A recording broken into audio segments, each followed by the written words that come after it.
Good evening and welcome to our October 27th council meeting. We do have a full council present and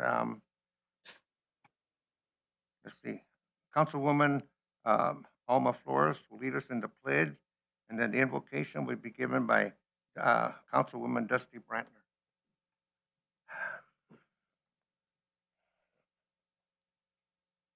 I pledge Allegiance to the flag of the United States of America and to the republic for which it stands, one nation, under God, indivisible, liberty and justice for all. Good evening. As we come together in this place of civic responsibility, may we be mindful of the privilege and duty entrusted to us. Let us be guided by clarity of thought, strength of character, and a genuine desire to serve the common good. May our conversations be marked by respect and collaboration, even when we differ, and may our choices reflect the values and hopes of those we represent. Let us lead with patience, act with wisdom, and move forward with purpose, always keeping the best interests of our community at heart. With appreciation for each voice at this table, we begin tonight's meeting. Amen. Thank you. Okay. Then we're going to move on to item number 5. Any citizen comments on agenda items? Yes, Mayor, we have a total of 4 comments for tonight. We will start with Mr. Tony Garcia. If you could please approach the podium, state your first and last name, and then you'll have 3 minutes.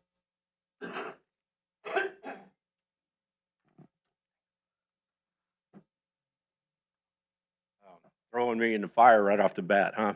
So, Tony Garcia, I reside in Thatcher.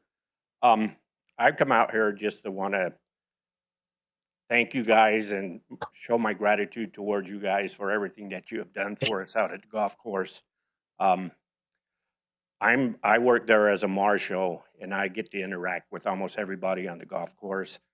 And recently, we've gotten so much positive feedback about, because I've been doing it for like 3 or 4 years, and I just, like I said, I just want to thank you guys and Eric and everybody that's been involved with us out there and stuff. And we do have some issues that we're still, I guess we're still trying to work on and stuff as far as the wedding venue, which when it's completed, it's going to bring tremendous value and revenue to us here. And everybody's commenting on the new golf carts. So I thank you for that. The ponds being lined, just so much that you can just see such a difference out there, than I had seen in the past. But again, like I said, I just wanted to thank you. Just to kind of, just the other day on Sunday, I was marshaling, and I like to interact with people, and so I seen a couple of people, and I hadn't seen them, and I introduced myself, and they say, "Yeah, we're from Globe, and we heard how great this golf course has gotten." And so later on, I caught him a few holes later and asked him, "Well, what do you think? You seen?" Said, "God, this is tremendous. This golf course just don't even look like the same golf course." And again, like I say, I just wanted to just my appreciation and thank you guys for everything you do. And hopefully we can get some of this stuff completed. We're looking at a driving range that if I got the opportunity to go play in Service the other day, and I seen the first thing I seen was their driving range, and it was just, and so it told me that that's what we're kind of shooting for, and hopefully that we're going to be able to do that. But again, thank you very much. Thank you. Any on non-agenda items? We still have 3 more on agenda items. Oh, okay. Next will be Mr. Ed Zapia. You could please approach the podium, state your first and last name and your address, please.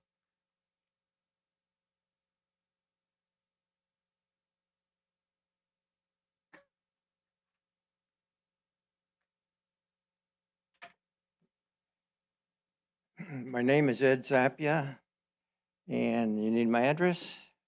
2020 West 18th Street in Safford. And Mayor, Council, those are here today in the audience, and many that are not here today, don't support this proposal. They have strong feelings on the utility proposal. And it is the magnitude of the rate increase they're impacted by. The water, wastewater, gas, landfill, and even the solar power. And that's a tough, are going to experience increases. That's a tough pill for the public to swallow. On the solar package, people were encouraged to install solar systems. And that was with the expectation that they could put the excess power back in the grid. Then the rules were changed. And now it's going to be charged a fee, a monthly fee, and there'll be additional cost involved. And this was a win-win situation you had. No cost to the city, and the benefit to those with solar. But the product was switched. This tactic is often referred to as a bait and switch. They were baited, encouraged, and then it was switched. And that just doesn't pass the smell test. I believe the public would support a proposal which the public could see as fair and necessary. A proposal calling for a rate increase for the next 5 years, every year for the next 5 years, and not being justified and necessary, doesn't pass that test. Right now, even if you should choose to remove this item from the agenda, I think there's been permanent damage to the trust the people have put on the council. City managers, they come and they go. And the more money they have to work with, the easier their job becomes. Consultants are often give you the proposal the way you want it. A proposal of this magnitude should have been dealt with by the citizens of the community and put a vote. But given it Mayor, to the that's citizens. 3 minutes. Mr. Zapia, you only get the 3 minutes and it's done. Okay, thank you very much. Thank you. Thank you. Next, we have Cindy Woodman.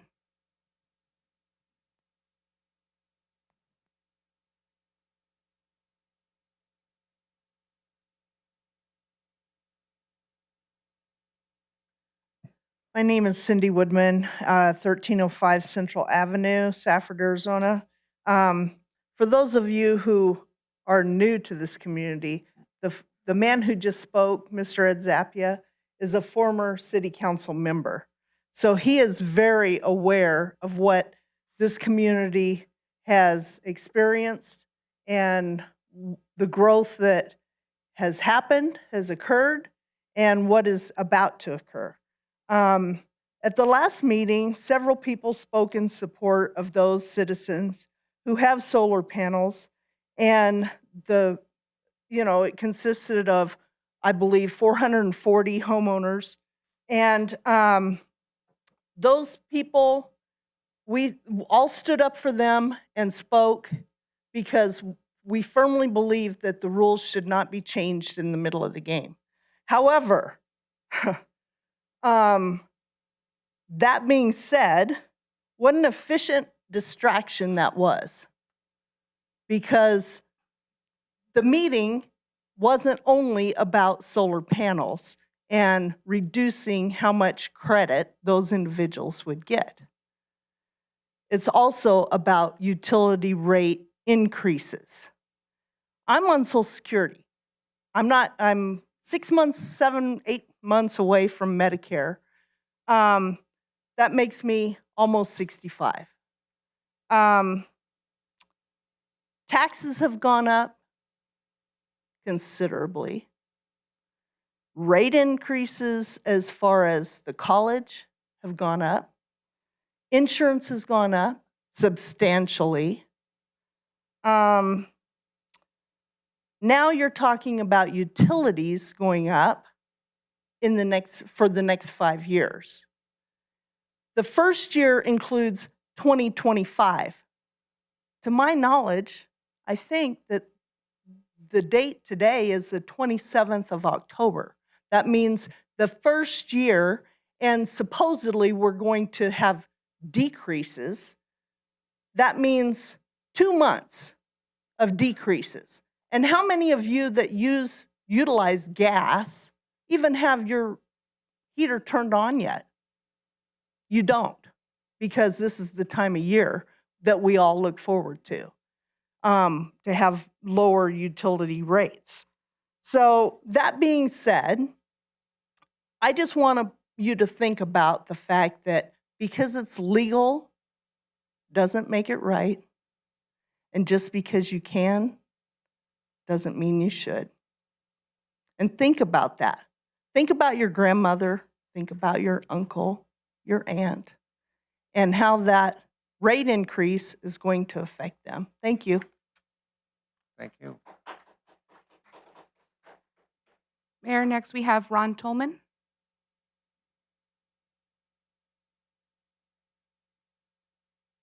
Good evening. My name is Ron Tolman, 2330 South First Avenue, Safford is the address. I said a little bit last time we got together on, on the solar rates. What I just wanted to mention tonight, a couple things briefly. One is that in the proposal for new things, as I said last time, the proposed charge for the solar users is double what it costs the city to buy the power outside of Safford. It seemed to me that's an unusual thing. It ought to be, shouldn't be any consideration of making those who are here receive half of what you're paying to the dam up north or to somebody else for power. And the 5.5 cents per kilowatt is about what your average cost year round is, and it's double what you're proposing to pay for this people in the city. Beyond that, let me say again, I made just a brief mention of it before. Resolution 10-024 is what I signed in order to be able to connect my solar system to the city grid. That's the net metering policy. Part of what was in that policy required me to, let me just read what the language is.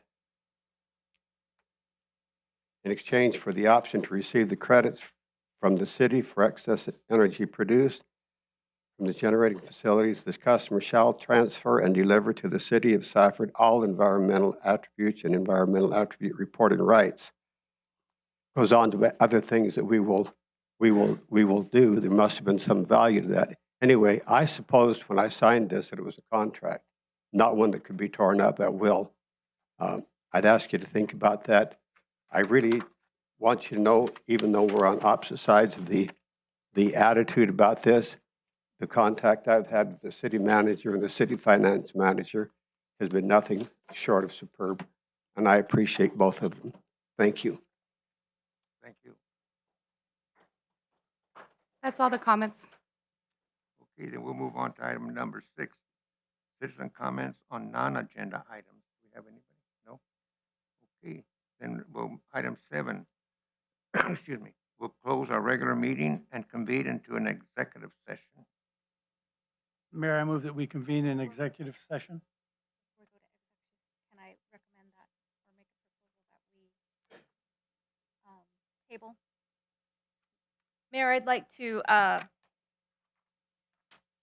propose that we table item 11.3 and 14.1, which is the disbursement of the city funds to the charitable or nonprofit organizations. Second. Okay, we have a motion and a second to table item number 3, disbursement of city funds and city funds to charitable nonprofits. All in favor? Opposed? Mayor, I move that we move or convene an executive session.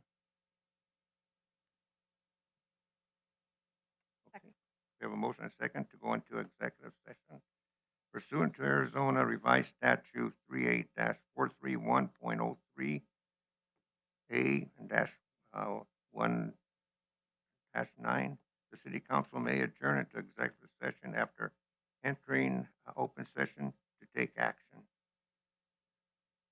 The mayor and city council will be in executive session to receive legal advice regarding proposed electric rates changes.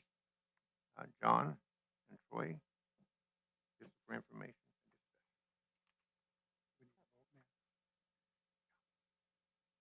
We can do an all those in favor to go into e-session? For any session.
Item number 10, close the regular meeting and reconvene into a work session. Mayor, Mayor? were you gonna move the item for the That's raise number up? 16. Right, were we gonna move that up before the work sessions begin? Yes, okay. Item number 16 will be moved up right now. Item 16 is a resolution number R25-033, changing utility and service fees and rates. Wait, Mayor, Council, this is Troy Bingham, your Finance Director. I'm just getting caught up here, sorry. I knew we were moving it up, but it's taking a little time.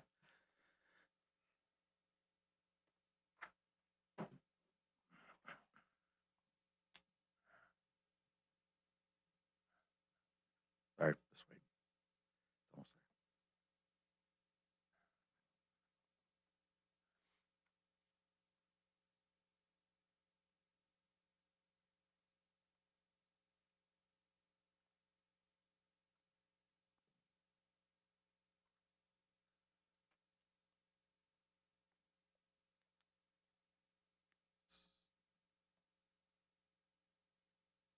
there. Man. I got the wrong Wi-Fi. Let's try again. I think I was in the library annex. Now I'm in. I got it, Mo. Mayor, this is a request for mayor and council to adopt resolution R25033, changing utilities and service fees and rates. In October 2024, the city of Safford chose Wilden to perform the utility and service fee rate study. The goal of the rate study was to analyze for individual utilities and service funds estimated growth and inflation, and then project the fees and rates that individual systems would need for the next 5 years. Staff met with Wilden and discussed various fees and rate strategies based on users and consumption. Mayor and council held a work session in May and in June of 2025 to review those rates and make decisions on what would be in the final rate study, which is included tonight. The final rate study has been posted on the city's website since that last meeting in June, and a public hearing was held on October 13th, 2025 at a regularly scheduled council meeting in which citizens could address the mayor and council publicly. City staff has prepared and posted notices in accordance with state law after concluding the final rate study presented in June and allowed time for the noticing and the public hearing to be held. If the mayor and council adopt resolution 033, these fees and rates would be enacted on or after November 28th, 2025, which is right after Thanksgiving. With that in mind, I turn the time over to mayor and council and let them make the decision. If you have anything bigger, just put on the screen. Can you make it bigger? Sorry, is that better?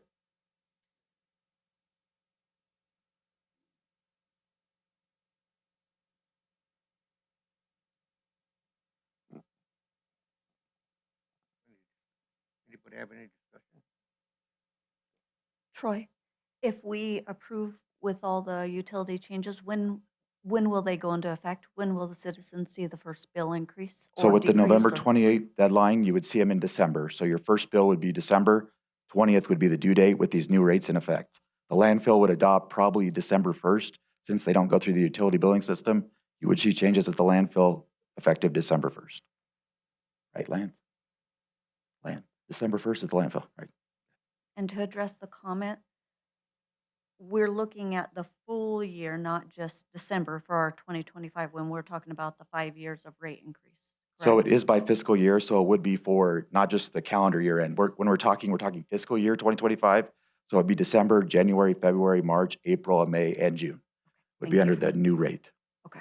So it's 7 months technically. And, Um, I'm sorry.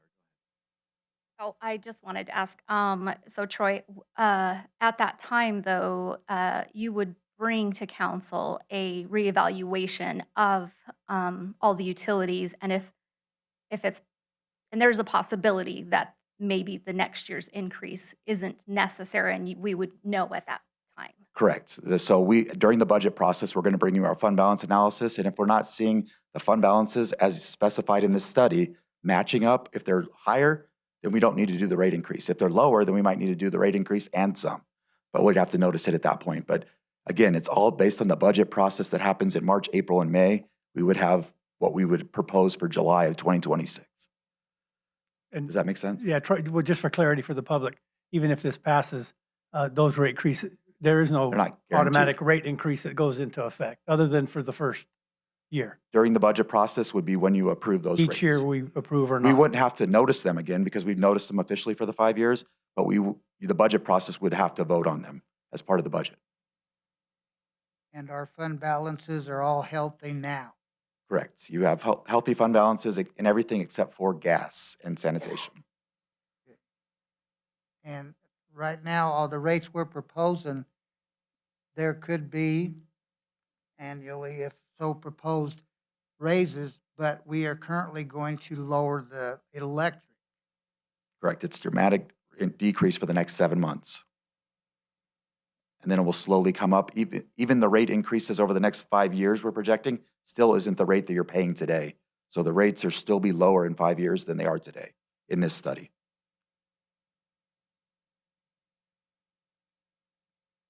And if we change rates in one, so for example, because it's the hot button, if we change solar, then that's going to take away the decreases of something else, right? Because So we it have has to stay within the fund. So if you take away any part of the solar arrangement, we would have to change those out years of electric for all the other customers. So the other 4,000 customers would be affected by whatever decision we did for solar. I maybe want to just expand on that a little bit, because there's been a lot of discussion, and I think that so a solar customer is still going to have their home or business connected to our electric system.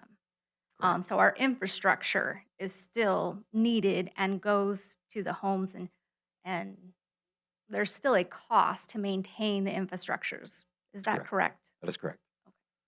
And when we talk about, I know you brought it up in one of the meetings during how the rates are calculated, and something that's taken into consideration is the customer base and who's utilizing the utilities. And so when we say, although they have solar generated, but the infrastructure is still needed to the property. And so that's and that's why some of that cost or expense is there for them. Correct. None of the customers tonight are off-grid. They're all on-grid customers.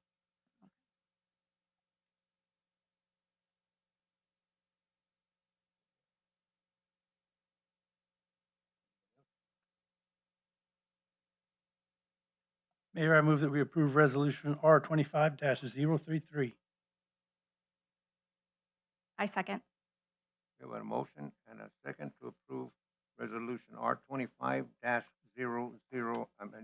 R25-033. Any more discussion? All in favor? Opposed?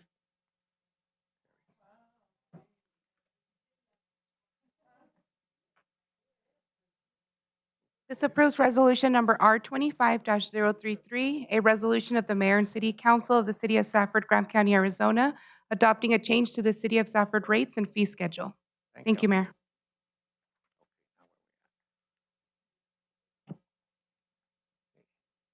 Now we'll close our executive session and reconvene into our work session. Item number 11.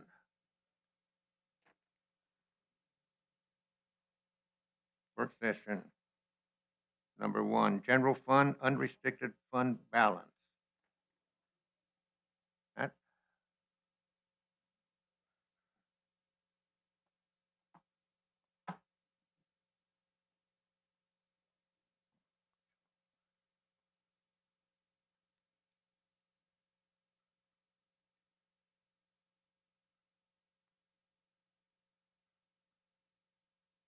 I got it, Mrs. Driver. Thank you.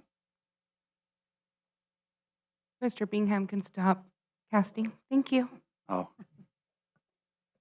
Figures. Good evening, Mayor and Council. I am here tonight to present on the general fund unrestricted fund balance.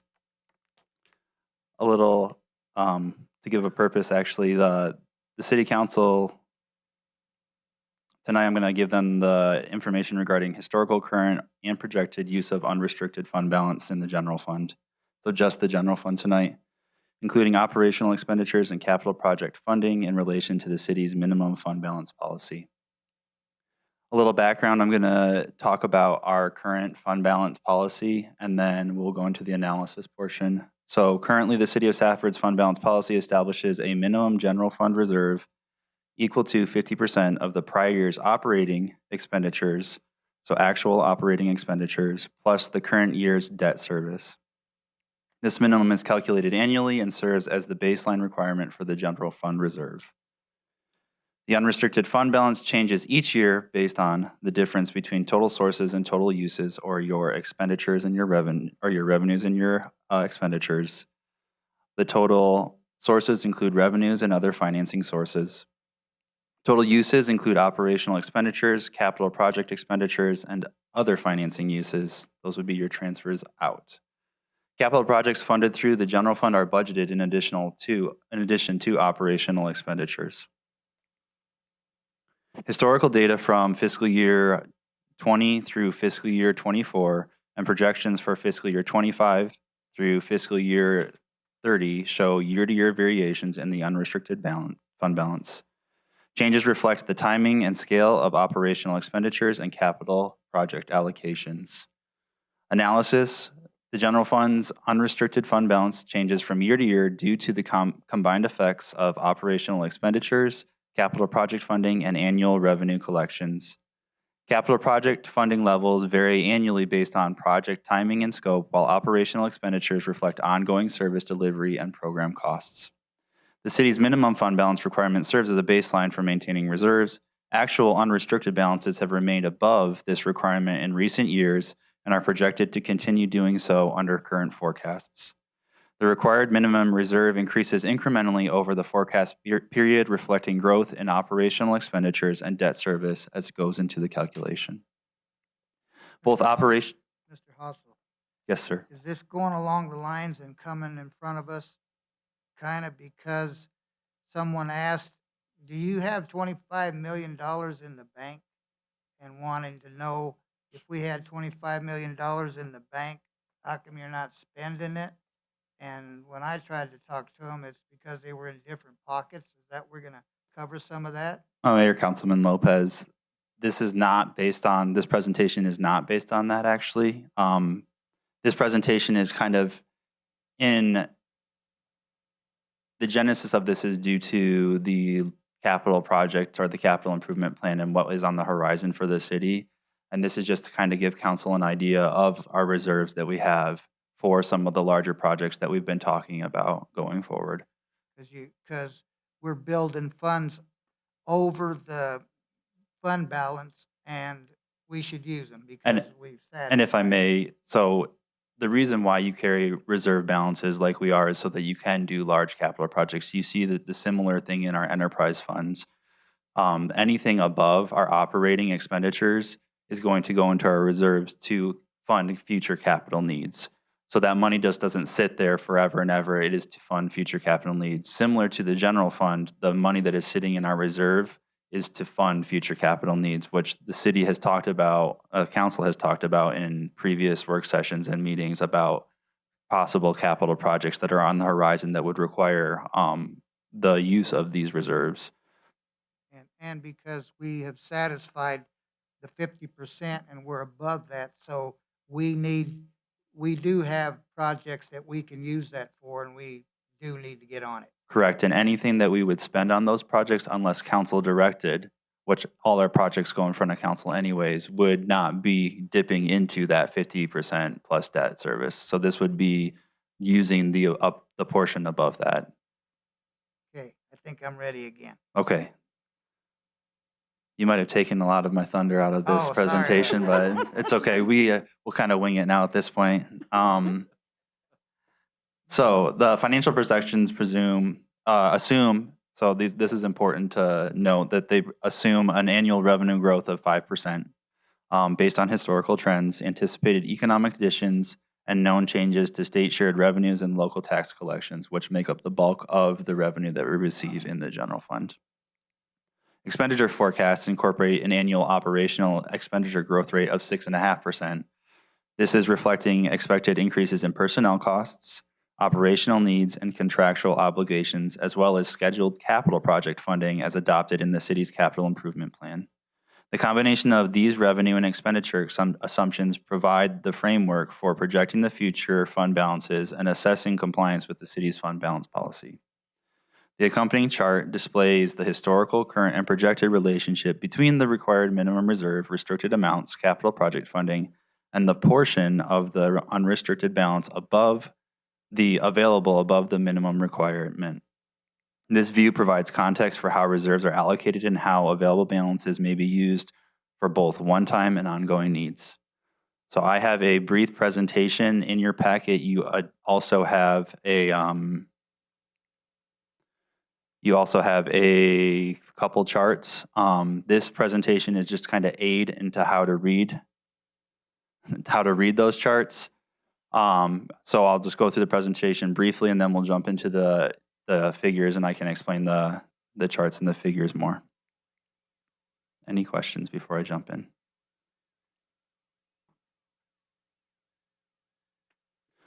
So this is our current general fund balance. The purpose of this is to provide an overview of the general fund's unrestricted fund balance, including historical trends, current position, and projected changes. We went over the city's policy, which is our minimum fund balance requirement of 50% of prior year operating expenditures plus current year debt service. And the purpose of this policy we've talked about as well. So you're going to see on here financial data. So these are actuals through fiscal year 24. Our projected 25, because that has not been audited yet, that we will get audited next month and then through the end of the year. And then we have what we budgeted for the current fiscal year, and then what we have forecasted in years 27 through 30, those funds. So you're going to see the bar graph. It looks like this. You have your required fund balance, which is the orange portion. So that's the 50% of operating expenditures plus current year debt service. You have the restricted balances. So some of our restrictions, some of those are council imposed restrictions, but one of the ones that is not a council imposed is the PSPRS debt retirement requirement. So we are required by our issuance of that bond to hold a $500,000 reserve in the general fund. So that portion we always have to maintain that as long as we have the bond. Some of your non-spendables, our economic development fund is one of those that we do not spend down on top of our required fund balance, as well as our prepaid. So like our insurance is a prepaid that we have to carry in our fund so that we constantly have the ability to pay for insurance. The yellow portion is your capital project allocations. So that is the current year as well as the carryover from the prior year. If we're looking at the current fiscal year. So that yellow portion makes up how much is already technically spoken for by capital projects and the not above that line or spoken for. And then the blue portion is everything else that is not spoken for. Mr. Hossel, Yes, sir. the red, the PSPRS, Yep. are they making better money right now, or are we having to pony up a lot more?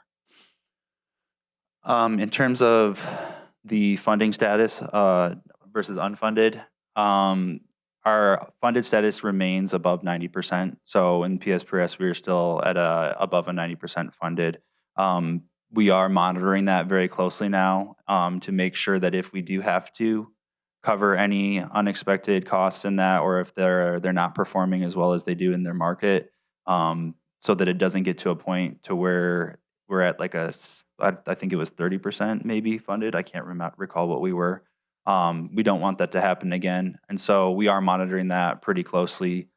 We get a report annually from the PSPRS actuarial. They do a study, and I look at that and I make sure that if there's any additional contribution that needs to be made to keep us above the 90%, that I would bring that to council. Yeah, because I think they wanted to achieve 7.5%. 7%. 7. Yeah, I believe 7%. You might be right with 7.5, but I think last time I heard it was around 7 to 8%, so it could be 7.5. Matthew? Yes, The ma'am. yellow, it does include the, I apologize, I don't remember the mayor counts part. Yes, ma'am. Okay, thank you. Yeah, so that yellow includes all of the carryovers. If this is So that would be, if we're looking at fiscal year 25 on that chart, that would include that. Yes, it would be any current or carryover from the prior year. Okay. And I will point out that this chart is at this point in time, so it's assuming that next year that all the projects that we have carried over and current year would get complete. Not saying that's realistic or unrealistic, but as we carry over projects, though, that portion of the yellow just slides into the next year over, if that makes sense. Okay.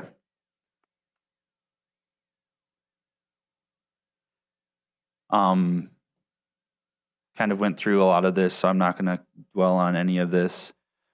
Just kind of to go over the trend that the fund balance projected to remain above the minimum required, so they are remaining healthy, and as we've projected them remaining healthy. There are annual fluctuations. We've talked about that. The required minimum is going to increase as our operational and debt service requirements increase year over year. Yeah, so other than that, I'm gonna go ahead and put the graphics up here, and you guys can ask me any questions that you have.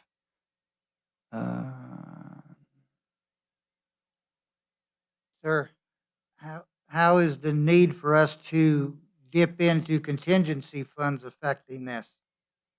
So great question. Contingency funds would you utilize fund balance, right? Because the contingency is the expenditure and our fund balance is the revenue side, right? When we use to spend them. So we, as an organization, typically by the end of the year, don't expend all of the funds that we've budgeted. And as we balance our budget, right, we have revenue to offset all expenditures. If we don't spend all of that, but we're bringing in more revenue, even with contingency getting up to a certain point, we're still bringing in above the line with the request for contingency because some other funds don't spend all of their budget, if that makes sense. Well, it seems like we can't use this part of it, but we have to dip into the contingency. And Explain this part. that you said it The keeps revenue. on growing, keeps on growing. So we can only expend what we put in our budget, right? Yes. And typically revenues have been coming in. We've been very conservative with our revenue projections. And so we're bringing in more revenue than we project based on our budget. So say I project, well, I'll just make it easy, like $1 million in revenue, and I budget to $1 million on the expenditure side. Well, if we bring in $1.5 million, I can't do anything with that extra half, right? So what that does, it just goes into our fund balance. So over the past couple of years, we've been very conservative with our revenue projection, and we've brought in more revenue than I've been projecting. And so that additional money on top that we didn't budget to, that we're bringing in, goes into the fund balance, and that helps build the fund balance. Well, we can't use it immediately, not all of them. So, but anyway, yeah, I'll Matthew, catch up sorry. with it. Is it fair to say that the fund balance is sort of two buckets? One bucket, which is the 50% our requirement. The second bucket is what's above and beyond and which is pretty much allowable for us to invest in projects and capital and things like that. So it all is fund balance, but there's really, truly two invisible I buckets. might just really quickly, the fund balance, and he had it up there before, the fund balance, there are certain aspects of, so think of the fund balance in general as your savings account. And part of that is, and you can see it on this chart, so the part that is in orange is that which, for one reason or another, council has decided that money is off limits.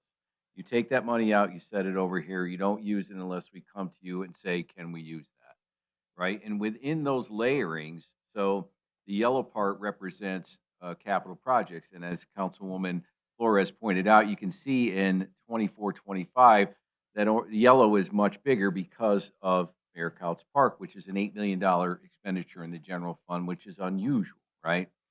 All the blue you see is money that is above and beyond what is required to do something else or to not be touched as per council directive.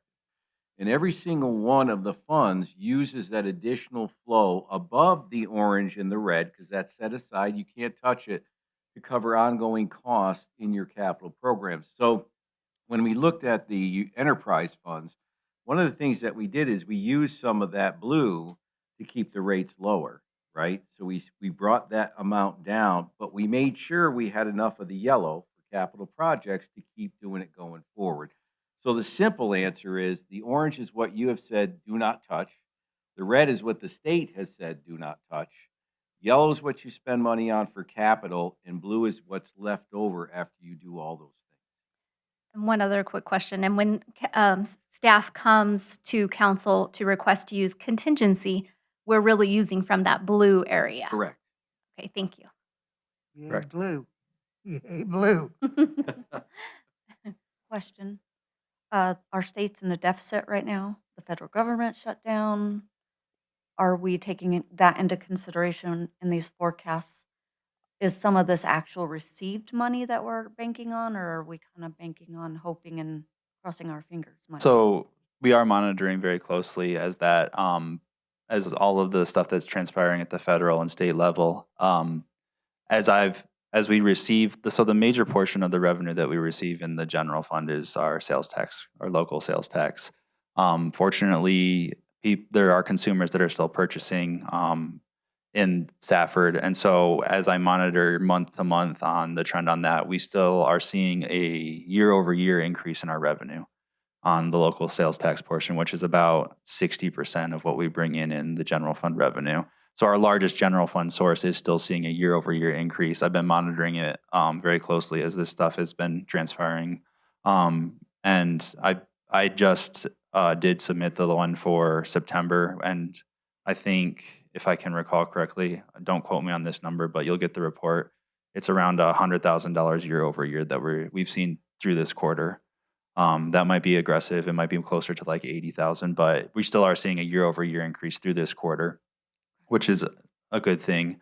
As far as our state shared, we get state shared sales tax, so they're also buying stuff up around the state. So those numbers are still coming in as projected. And then other than that, we really don't have a lot more revenue sources that would be probably impacted by that. Thank you. Yeah, and 23-24 is an actual. Blue bar in 23-24 is already money in the bank. Mhm. So the idea is, how do you build that model going forward to project? Now, if you look back at 08-09, no one would have projected 08-09, right? Right. There are certain assumptions that we do use, some of which you just raised, right? The impact of recession or the government shutdown and those, but those would be anecdotes that would be very short term, right? We'd be more interested in things like a recession. What would that impact be? But again, you've got buffers built in over time where you would do a couple of things. One, if you're going into a recession, the first thing we would do is look at our expenditure patterns and hold the line. Freeze positions, keep expenditures down as we watch that revenue come in. And if we needed to offset any of that, you could use some of the blue money for a short period of time to do that. And then as you came back out, you would get into a normal expenditure pattern. Given the situation that you have in Safford with the mine, you have somewhat of an isolated thing as well. We're a little bit more buffered from the overall economy, depending on what the impact is on copper. So during the last major recession, we didn't see as big a hit, although we did see a hit. So again, all the way up to 23-24, those are actuals, and then going forward, they're projections. Now, the yellow, which is the capital, is what we have planned in the 5-year CIP. So those are what we are planning to expend. But the blue lines above there are all based on some set of assumptions. Revenue growing at a certain rate and expenditures growing at a certain rate. Can you expand a little bit more about the orange category? I know you said it's like That is the council required 50% fund balance based on prior year Our actual policy. expenditures okay. plus current year debt service. Council set that policy on Yeah. what we require. So you'll hear some council members sometimes talk about increasing it to 65% or 75%. One in particular. I joke, sorry. But really what it is if I take the general fund's operational expenditures, which are, we categorize those as your personnel, right? Your operational and maintenance costs, your internal service fund costs. Those are the big three.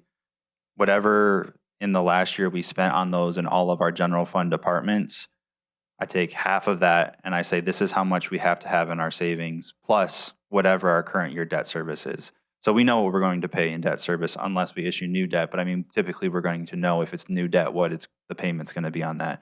So whatever that full debt service payment is, plus that 50% of what we spent in the prior year, that's what we say, okay, this is how much has to be in our savings based on council direction. And is that you said Economic Development Fund? Do you base it off of what we spent last year too, or is that a fixed amount? That's a fixed amount, budgeted amount for the economic development, what we anticipate budgeting in the upcoming year. We are trying to draw down and eliminate the economic development fund. This year, we did budget the air service portion that was going to be utilized. But as we got rid of the air service, there's a little bit of budget authority there. So we are looking at ways to expend the economic development fund to bring it down to zero. Eventually, currently, I would like to have it go to zero, but if council has other direction on what they want to do with the economic development fund going forward. But the idea is to make it so that it goes to zero. Is there anything that's limited on what we can spend it on? Economic development. Like, No, yeah, it's how it's been spent in the past. It was used for housing stimulus, for employee stimulus for the housing.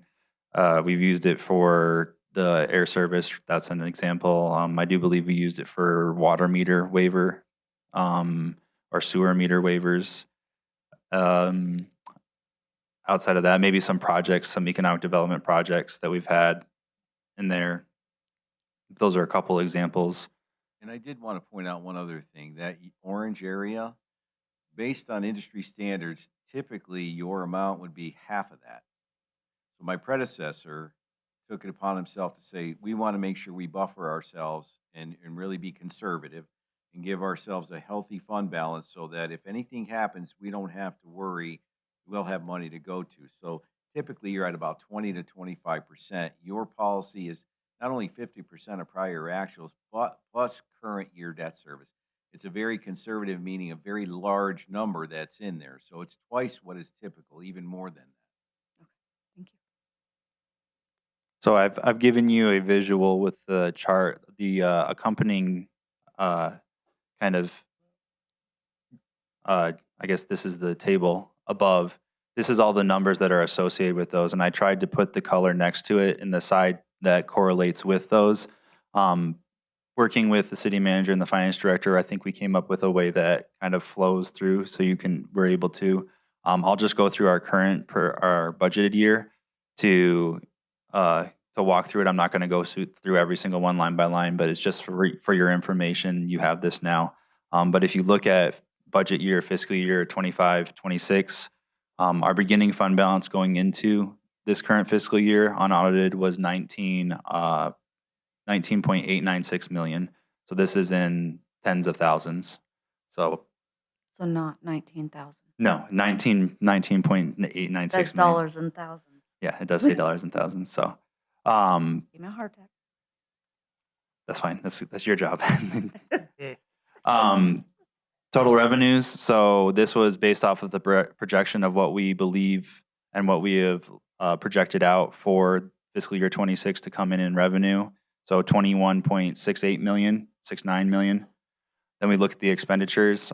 We have the operational, which are the three categories I talked about: your personnel, O&M, internal services, and any transfers. The transfers are further down. But any of those big three we budgeted at 16.2 in the general fund, and then capital projects we have the 1.7, and that does not include the carryover from the prior year, but that portion would be taken out in the prior year if we went forward with it. So that our total expenditures being 17.97 million.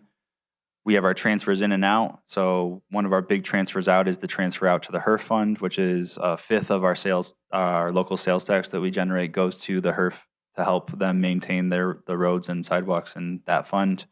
And then we have transfers in for cost allocation services to our utilities, because we do provide a lot of administrative overhead for them that they would have to pay for themselves if they were their own business. So that we have a negative 830,000 there. So if you take our total revenue, subtract our total expenditures, and then you can subtract the 830 from that, you arrive at a net of 2.9 million. So that's $2.9 million that would go into the fund balance. So that leaves us with a $22.784 million in for the end. So that's the 19.9 at the top plus the 2.9 at the top. So by the end of this year, if all capital projects get completed, that's how much would be left in our fund balance. And as you can see, the requirement for this year is the 8.8 million. The PSPRS portion is 500,000, and hopefully, if we expend down the economic development fund, we'd only have the 50,000 in prepaid insurances. So that leaves us with $9.4 million above that 8.8 million requirement. Or I'm sorry, I lied. It's 13. It's 13.5. The requirement is the 9.4.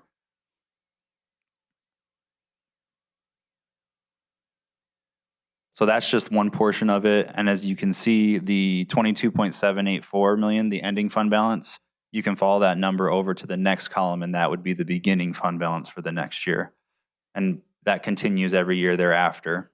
So if you look down in 5 years, you'll see what the amount above is after our required, and then what we have in the fund balance. And that's if we do not add any more projects, we do everything currently as it is, if the revenue comes in at 5% for the next 5 years, and if our expenditures trend at 6.5%. So that's with all the assumptions that we have made going into this projection. And then I've also attached here as well, kind of a way to look at our capital projects. I know you can't read it on the screen. I'll try to zoom in a little bit, but this is just the total for those projects, and I added in there as well what each of the projects are. These are the actuals right now? So these are the estimates on how much the projects would cost. Yes. And then any of the carryovers, so the ones in the 24-25, those would be carryovers into this year. So those are not actuals yet. Essentially your CIP. Yeah, so this is the CI, 5-year CIP in the general fund. Some of them are done, aren't they, though? Like the kitchen Some of remodel them is done? at the time of me creating this presentation will have been done, yes. Or a significant portion of them done, so. But again, the projection that I put on this is if every single project in the year that it is proposed gets done. And like I said before, if we carry over projects, the portion of that yellow bar will just move over into the next year as carryover and continue to move over. And I think that that's the reason why you look at 24-25, why that's larger than 25-26 is because there's a large portion of that is the park. And then you also have carryover. And if we had to look at it for this current year, a large portion of that yellow would actually probably be in fiscal year 26.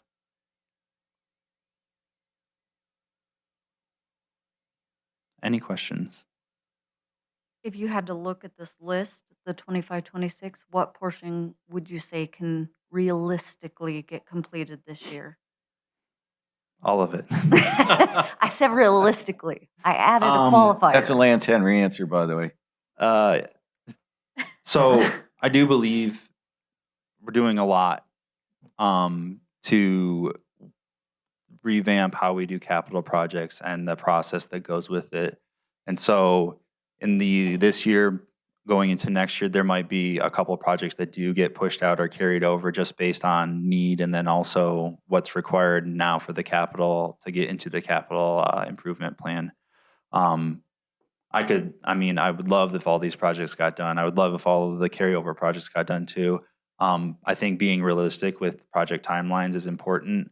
And I think with our new process that we're putting in for the capital improvement plan, there is a realistic component of timeline and what we feel like we can do based on the resources we have.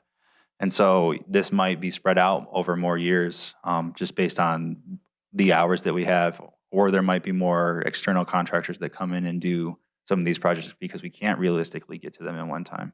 Which will make them more expensive. Which will make them possibly more expensive. So if we're carrying them forward, are you trying to increase that amount? So like, let's say the downtown wayfinding.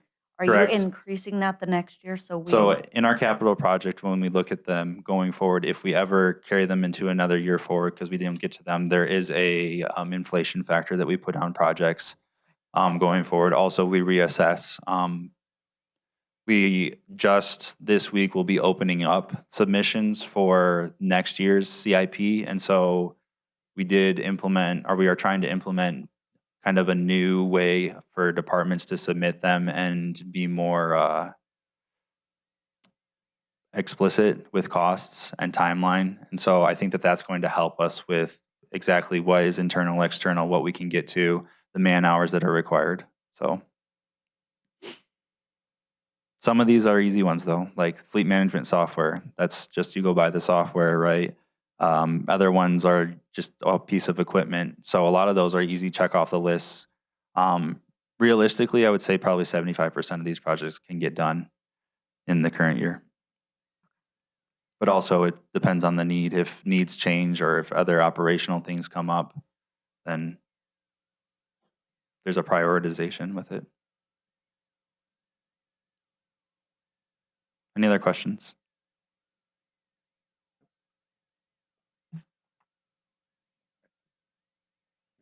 Thank you. Great explanation, Matthew. Thank you. Thank you. Okay, then we'll move on to item number 2. We'll be discussing the Sanford Fire Station assessment. Lance? While I'm pulling this up, I'll touch base on what Matthew said. We would love to get all our CIP projects done, but in the mindset, when we budget these CIP projects, you have to realize that these aren't July 1 to June 30 projects. We're going to start this project in that fiscal year and hopefully finish it, in a timely manner. So obviously our big park project's going to be 18 months to 2 years. So that's going to extend out further. So just keep that in mind as we bring these projects forward.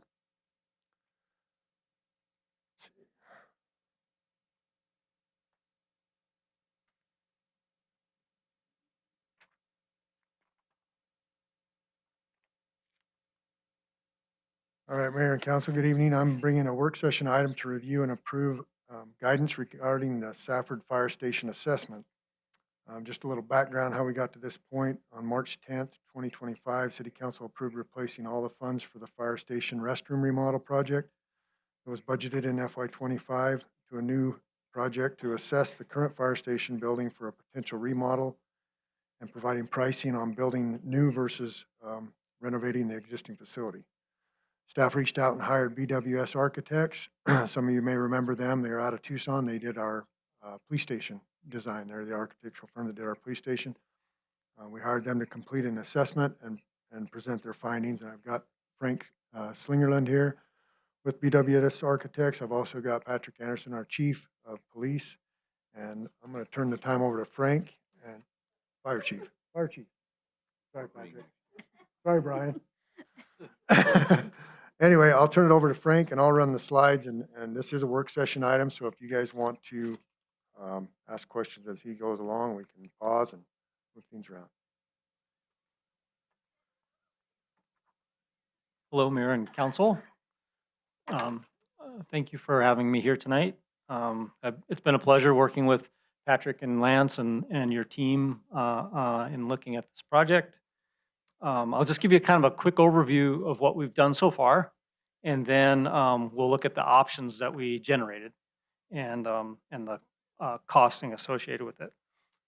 We were hired to assess the existing facility, so we brought all our consultants, electrical engineers, mechanical engineers, structural engineers, out to the site and walked it together to see the existing facility.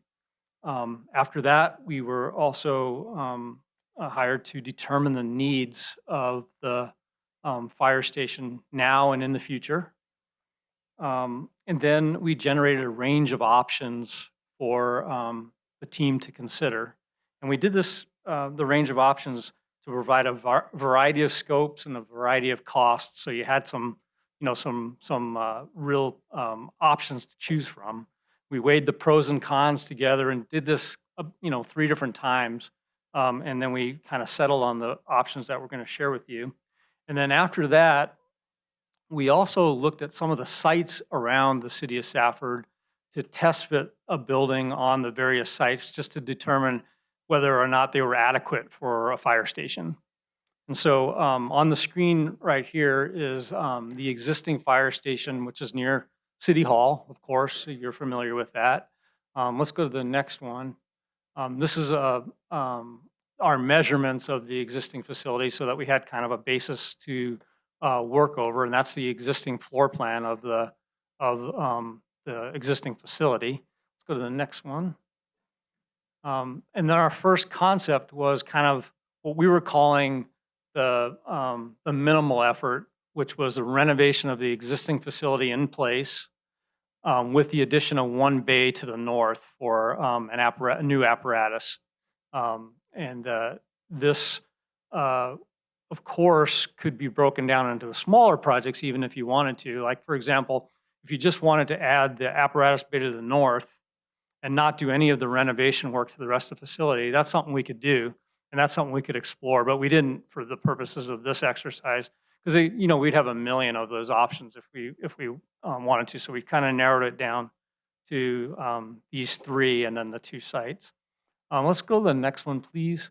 This is a blow up of the floor plan as it would be renovated to accommodate the as best we could the needs for the fire department. It doesn't include showers, which would be desirable but not necessary. You don't have showers now, and those kinds of elements. But it does include a full renovation, all materials, finishes, the addition of the bay to the north, which would be a brand new addition, and then upgrades to the mechanical and electrical systems so that they were code compliant, which is a pretty big cost, and then addressing some of the drainage issues on the site with trench drains in the existing bays, and then moving some plumbing around to get an appropriate number of restrooms incorporated into the facility. And so this was kind of option A, renovation of the building in place. We also explored on option B, which is a larger scale addition and renovation to the project. And this would entail the addition of two bays to the north, conversion of the southern bays from a 3 to a 2 bay area, and then demolition of the oldest or the most poorly constructed portion of the building, which is that south west wing of the building, and an addition to that side too. So this would have two additions, one to the north and one to the southwest side. And then this is a blow up of that. And this starts to introduce new locker rooms, restrooms, and large scale meeting room, some of the amenities that were identified as necessities, at this time. The next and this is a two-story option too. The second level incorporates some of the locker room spaces, showers, bathrooms, and then a future expansion if you ever wanted to incorporate sleeping quarters into the facility. There would be a way to do that in the future. Oh yeah, absolutely. If the first option, option A, the cost of that is roughly about $4 million. And I know that seems high for a renovation of an existing facility and that small addition. But the truth of the matter is the most expensive parts of the development of a project like this are going to be the mechanical system and the electrical system. And when you incorporate those into existing facilities, the cost to do that is much more expensive than if you're just building it, brand new from ground up, because you have to fit everything in. You have to retrofit everything into the existing. In addition to that, when you're doing a renovation project, it's really important to incorporate a higher contingency than you would on a project that's being built from the ground up, because you're going to run into unforeseen conditions, especially with a facility this old. There'll be conditions that we're just not sure about yet, and so we need to have a little bit of a buffer into the estimate for that. I'll also give you the caveat that the estimates that we're providing are really rough, high, big picture estimates based on these, these line drawings that we've done, very, very quickly and fast. So they're just to give you a kind of a ballpark idea. But the option A is about $4 million total. That's with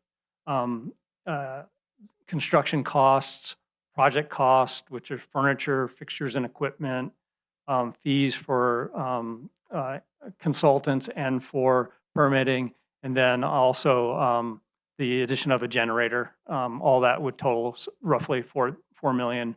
Then option B, which was the 2 addition option, is about $8 million, I believe. I can't see that exactly yet. Yeah, 10 total, 8 construction for the 2 addition option. And then if you go to the last version, which is a single level floor plate, this is about a little more than $10 million, but it's got a smaller square footage than the previous version, option B. And this would be pull-through bays on the existing City Hall site. The existing fire station could remain up and running while the new one's built. And then after the new one's completed, the old one could be torn down and parking could be developed in its location if that's what we'd like to do. And this is a blow up of the a ground up facility, which includes the club space, meeting room that could be combined into one large space, includes some office space, locker rooms, showers, large vehicle pull-through bays, turnout areas, and other support spaces. Also, a warming kitchen as part of the club space too. And this was kind of the basis for what we used to study the other sites available. So this was the City Hall site, but we took this same program and then we located on a couple of different sites. This first site is the 9th Street and 5th Avenue site. All those parcels are combined into one rectangle. Then that footprint is sort of changed a little bit, but the same components fit onto that site. And our goal here was just to demonstrate that a footprint of similar size could work on these different sites. And then the other site, which is the old site that was going to be a hotel on Highway 70 and 4th Avenue.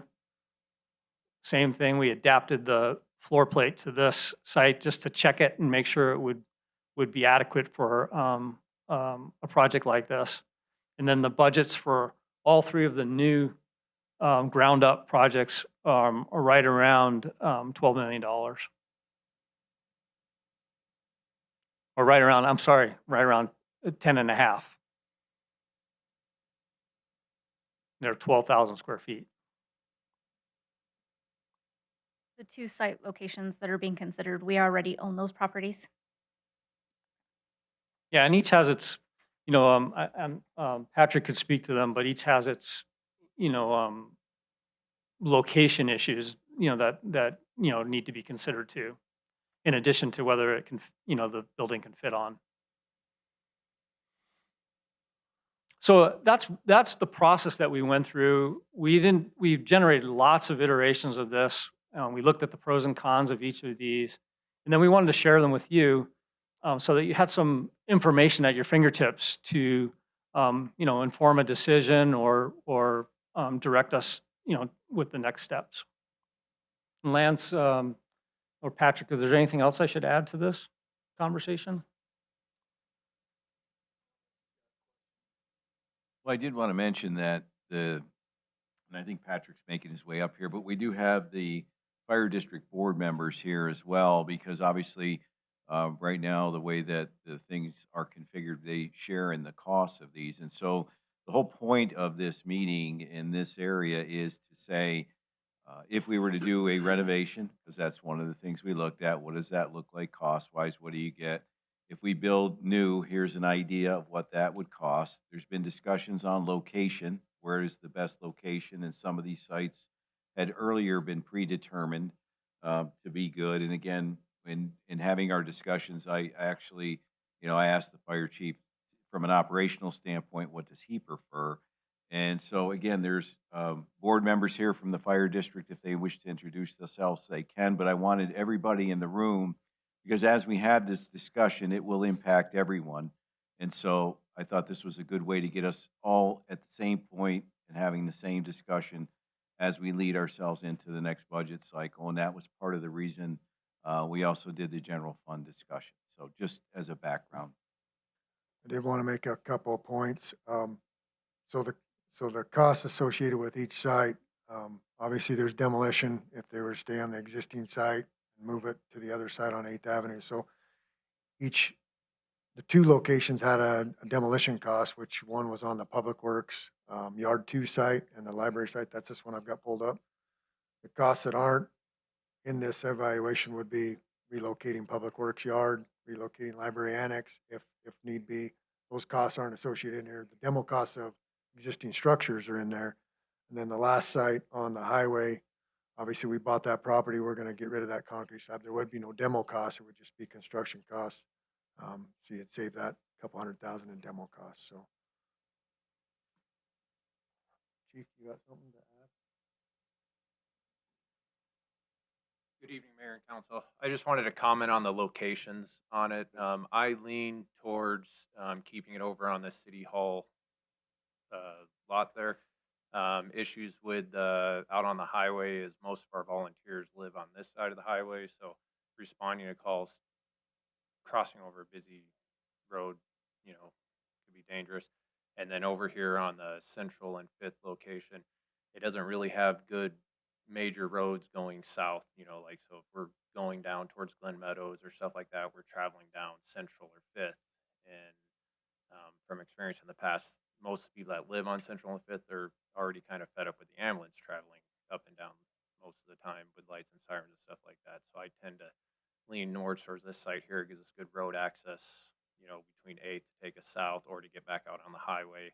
And it doesn't really change much of the dynamics of how we operate right now. So right now, the location that the station is now is a good location. It's just not totally outdated, but that Correct. general area is what you prefer. Correct, Mayor. So does this one that's on the screen, does that take into account the fire trucks that we have on order? Have you factored those into here also? Yes, the fire trucks we have in order will fit in the station that we have right now, but this gives us room where when we go to order anything newer, we don't have to downsize them. They don't have to be small fire trucks. They can fit our needs, and it gives us an extra bay also. So say in the future we need to get something else in that we don't have right now, we have the space for it. We're not limiting ourselves. Is there an option, Lance, where we could do this one with building the new, but maybe not demolishing the old, so that could be turned into office spaces since City Hall is cramped? One thing they did look at was just the parking down there. And so that's why they showed this is, they've got an actual, removing the fire station, we could actually add some parking for City Hall. If we were to keep that building for office space, you're pretty much limiting any parking we have around City Hall, at least for the time being, unless City Hall was tore down and build a new building. And so that's why they did it this way, so we could keep the parking for City Hall. That's definitely an option. You'd have to come up with some other parking plan for City Hall. But if you used existing as office space in that, again, you'd have the whole thing about updating Renovating. the electrical and plumbing and all that stuff. So that'd be a big cost there. It does have a new roof on it. We put a new roof on it a couple years ago, so that's a plus. Is there any, does anything affect how many volunteer firemen we'll have eventually? Does that come into any consideration? The way this was drawn up, this will house more than what we have right now. So right now we're allotted at 32 members, and so if we increase, over the years, we're up at 40 or 50 members. This has a bigger meeting room space, And then it also has a bigger area for turnout gear and lockers. So those are the two main things that affect from the. That is being shown in. Correct. And then he didn't really touch base on it, but as you can see here, the light gray area up there, that would be, future expansion if, say 10, 15 years or whatever, you do have to go to a paid department and you need to figure out some type of sleeping quarters or sleeping arrangement. They kind of have an idea of how to do it right now. So would customers still be able to access City Hall through 8th Avenue, or would we reroute that, or is that? I think the way it's shown here, they could come in and still go through that front pull through. Okay. Fire trucks would actually take a right and go into the station. The cars could still go through that front entryway as it's designed right now. We would just lose the parking behind City Hall, obviously, and that would all be shifted over to the 7th Avenue side. What impact do you mean by that it doesn't satisfy the 50-year solution? There's, on one of the cons, it says, That was not this, that wasn't this one, right? Renovation. That was the renovation option of the existing building. That was up, one of these, yeah. The first one, actually. That was the minimal, where you figured it would get you 20 years. Yeah, we were thinking maybe not even 20 years, but maybe it's a 10-year solution. It doesn't provide you with locker rooms, and it doesn't, or showers, and it also it just has a very minimal number of bathrooms that are part of it. It also doesn't convert the south bays into larger, more adequate sizes to accommodate the current size of the new apparatus that you'll eventually upgrade to.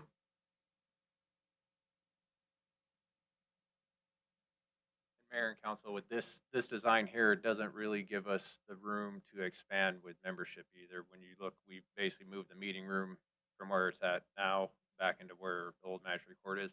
The room's not that much bigger in size. You might be able to fit a couple more, but it wouldn't give us the, it's 700 square feet, where when we look at on the new one they're proposing, it's 900 square feet. So at this time, what site do you, or what plan do you kind of lean toward, and the rest of the guys? I lean towards this plan right here. I think this fulfills our needs for now, and will fulfill them, for as long as we're volunteers, and even if you at one time you do go to a paid department, this will still fulfill your needs. So this should be a 50-year minimum station.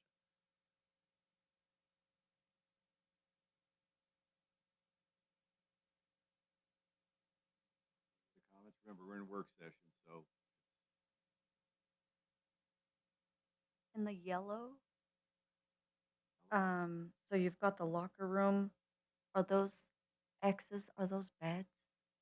What am I looking at there? I'm not sure which one you're looking at. you said Um, option See B, the Chief? U at the bottom of the Said yellow? option B? Yeah, those are D?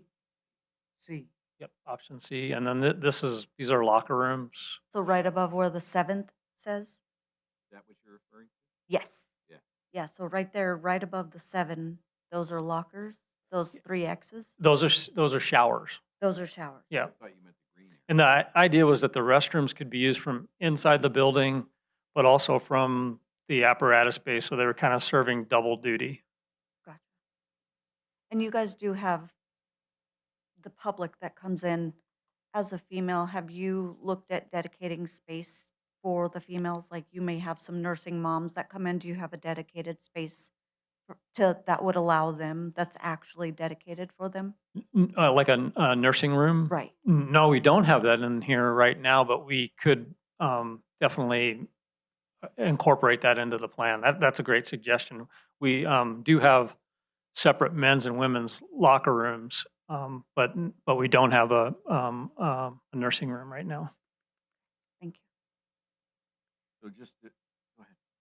I just see it really close to like City Hall, and that actually is taking up the space where we do park some of our city vehicles. Will the city vehicles still have an area where a secure area that they can be parked at? That's what that parking is to where the existing building was at. That could be a fence, some of that could be fenced off, secured. I mean, this just shows it all as parking, but that's where that parking could be for Okay. city employees or secured yard. Okay.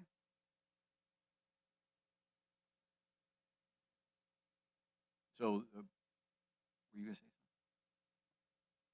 So part of the reason we're bringing this now is because obviously the need has been on the books for a long time. We were carrying a $5 million project year over year, over year, over year. I've been educated to understand that there were drawings, and I think I've seen versions of them that even preceded that. And back then it was $7 million. And so, again, depending on what your desires are, it's not going to get any cheaper.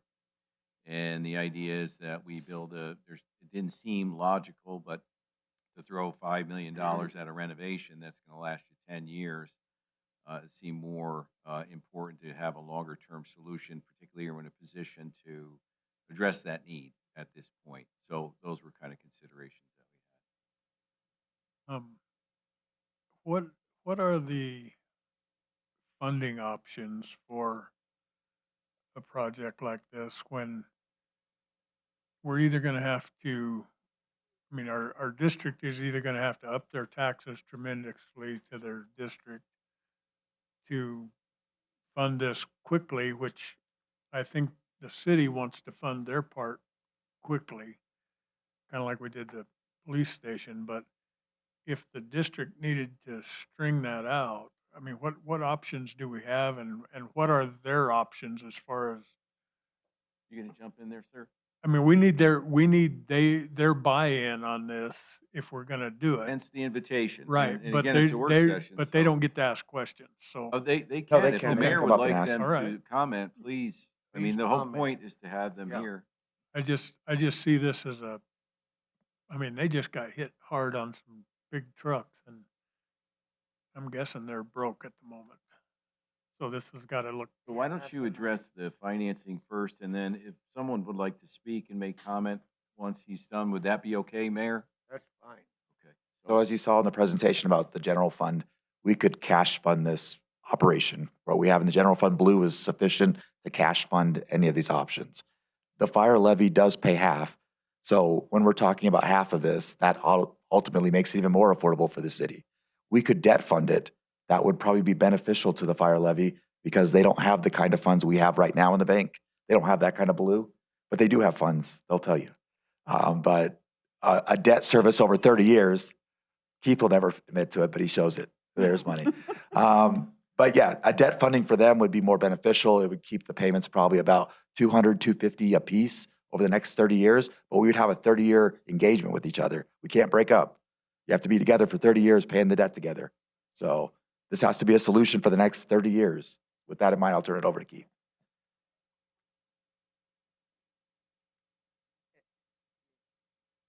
We do have 4 members of our board. Our board president is Don Smith here, got Kip Kempton and Kent Larson. I'm just one of the board members. Certainly this has been a very good relationship. We want to continue it. You've provided excellent service at a good price for the district. Councilman McGoy has brought up some issues. We're limited on how much we can even raise our taxes if we want to. There's a possibility if we were if we committed a large part of this, it may have to go to our voters. I have no idea how they would react to that, whether they would pass allowing us to raise that or not. We've got our meeting tomorrow, and we'll discuss some of this. A part of it might be the right level. I think sometimes what it's referred to as our relationship as a partnership, and that's a nice thing to say, but really it's not. Really, we're your customer. We don't set fire policies. We don't partner with that. We didn't partner with determining where the stations might be. Could it be built in our district? And we're not complaining about it. That's just the relationship. We're not we're not asked for an opinion on how many firefighters should be, how they should be trained. We're not consulted on who the fire chief is. and we're okay with all of that. I just want to make sure it's understood. We're not really a 50-50 partner here, but we are a customer, and we appreciate the service that's been provided. So part of it might be what can we legally fund, and then what that right level is. So this isn't real definitive until we can meet and discuss over the next few months. But I think I can speak for everybody that we're willing to commit some funds towards that. It's working out what that is. Is this something, since we have the funds, and if we, let's say for 10 million, and we wanted to fund our half, is there an option where the city could cash fund ours and then the fire district could finance theirs so that we don't have to be tied down to a loan for 30 years when we have the cash? You have options. I don't know that I would cash fund it. Me personally, I think we would talk to our financial advisor and look at maybe some options, and then we could discuss what they would look like. Because what this would do is would have a significant impact on the current IGA that we have with the district, right? Because this would change. There is some language in there on capital, but it didn't, I don't think, envision anything of this magnitude. So there's a variety of ways to fund it, certain levels of cash funding, debt servicing, but a project of this magnitude, I would not cash fund, even in our current situation, because there are other needs we have as well. Hence, the earlier presentation, there's other capital projects that I would like to discuss during the budget cycle. So I think the best option would be to let the district have a discussion on what their capacity is, and then maybe look at some options that would accommodate them and us.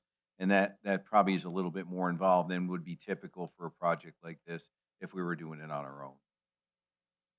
Well, I thought we had planned that when we made our deal with the county, that when we got done paying for the police station, which I thought, and we obligated some tax to that, I believe, and we even changed the sunset on that. And that was going to, I thought that was the plan. We get the police department paid for, and then we go after the fire station with those funds. We could do that. So right now, I believe what we do currently is we use the property tax to pay debt service on the police station, and any monies that are left over in excess of that debt service payment have been put into a separate fund. I think there's $400,000 in that fund right now. And if that was the conversation, it certainly is something that we can consider. That, again, all we're doing is bringing a work session saying there's a need. Financially, we're in a position to move forward on this. Whether or not we do, obviously, is a council decision. And if there is a understanding that we'll wait, I don't know when the last payment is on the police station. 2027? 2027? I think that's a little bit. That's where. Yeah, I think it's a little beyond.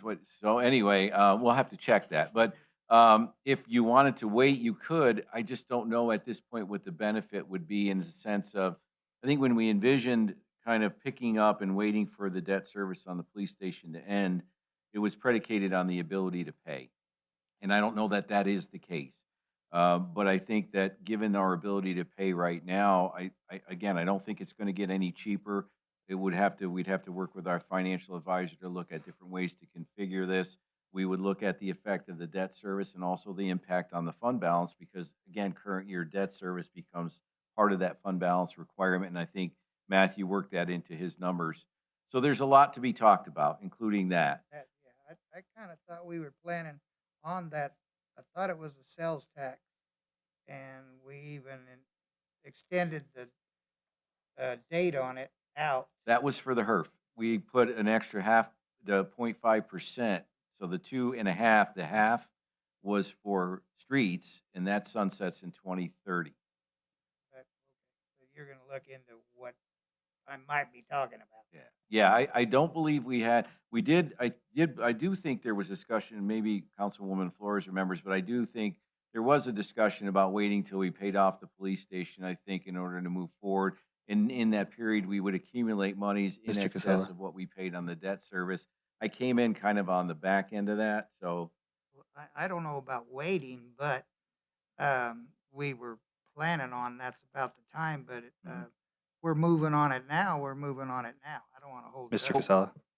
So what you're alluding to is you're talking about property tax. So the portion of property tax above the debt service requirement for the police station was supposed to go into paying for the upcoming fire station. Okay. So that's what you're talking about. It wasn't sales tax, it was property tax. Knew there was something we put in. And then effect, but also the police station will be done in 34. 34. So yeah, 27. 34. That was a little bit What? sanguine, I think. But yeah, so anyway, so yeah, the idea was the 0.5% you're thinking though was for the streets. I got I have another snookered then. question.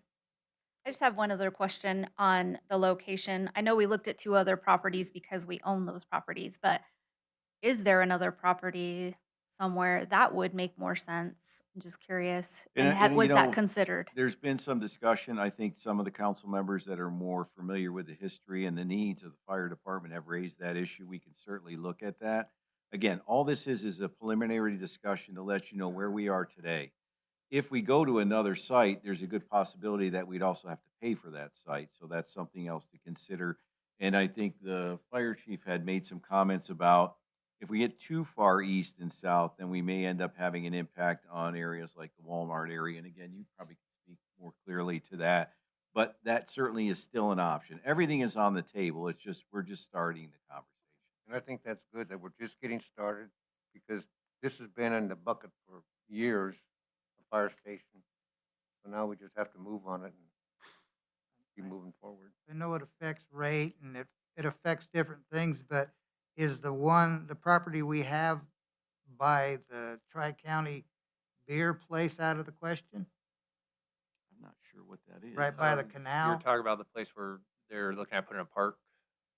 Yes, where we would Yeah, think- so it wouldn't be out of the question, but if we go west, part of the issue is we're incorporating more of Thatcher. So your people that aren't really paying into our station, into our system, they're getting a better service. Not saying that we don't have to do that, but it'd make more sense to go east because it incorporates more of the fire district and more of where the city of Safford is growing. If we choose to find a new location for it, I believe we'll need to do a study with a company that understands ISO ratings because moving too far away from Walmart or the commercial area and that could affect their insurance rating.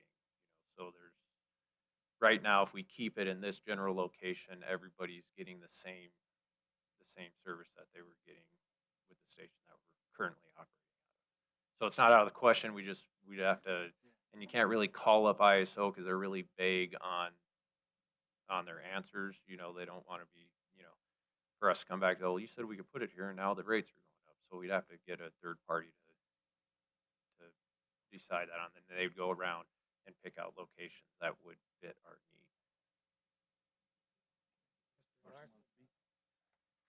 need. Just had a quick comment.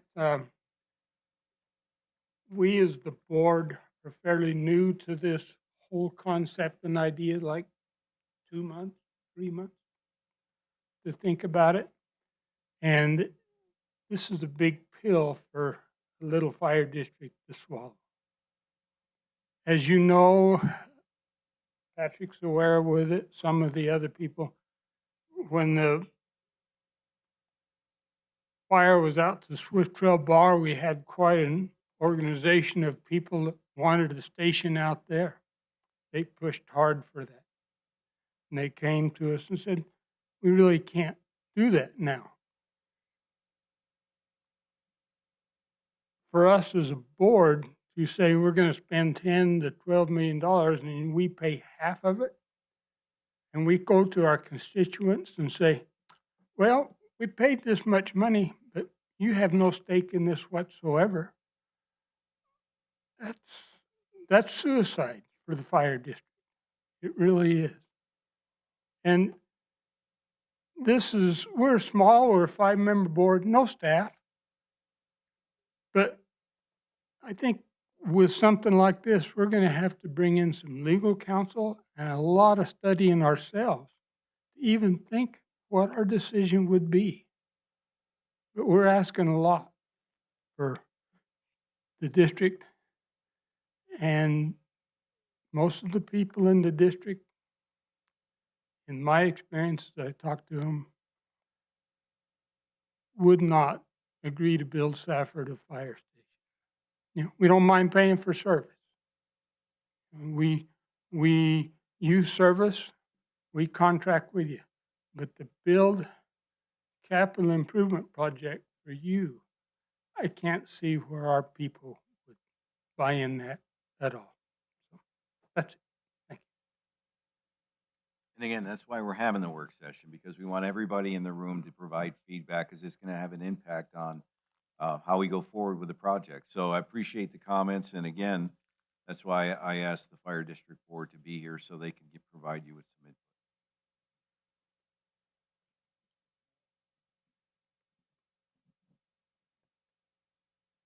As you can see, our district board, we have different opinions. And we can't commit to anything today, but we need to get on the same page. We as a district, we want to be on the same page with each other. And certainly we want to be on the same page with the fire department, the city. We don't have a lot of options. If we said, well, we're not going to do that building. Well, what becomes our real options? What becomes the city's options? They don't want to spend 12 million, they want to spend only 6. And so we don't know what our options would be, but they're fairly limited as a district making a move that alters our relationship with the city. And so we need some time to think about it, and we need to keep talking with our fire chief and with the city and ask questions. And at this point, we haven't begun to ask questions. We're more or less just listening. And so we need to do some research and ask some questions. That's all. If you have any questions for us, please ask.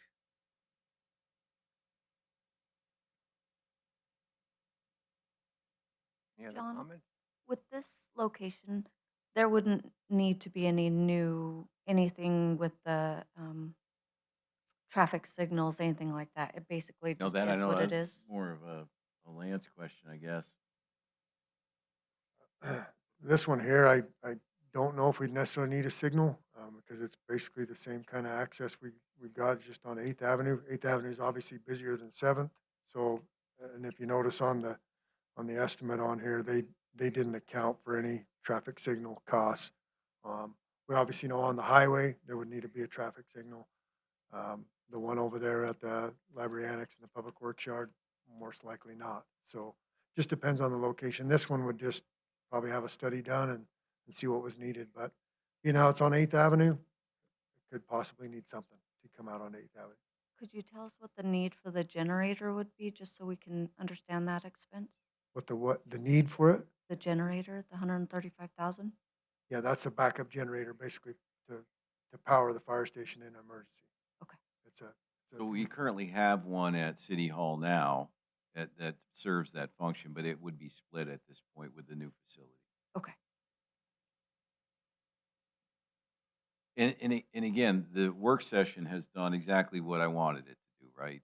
It started a dialogue on a very significant project, and we've heard a lot of different aspects onto, you know, concerns about paying for it and other ideas that were floated regarding paying debt service on the police station. So again, the whole idea of the work session was to start to get everybody on the same page. You got to see locations, you got to see designs, you got to talk about renovation.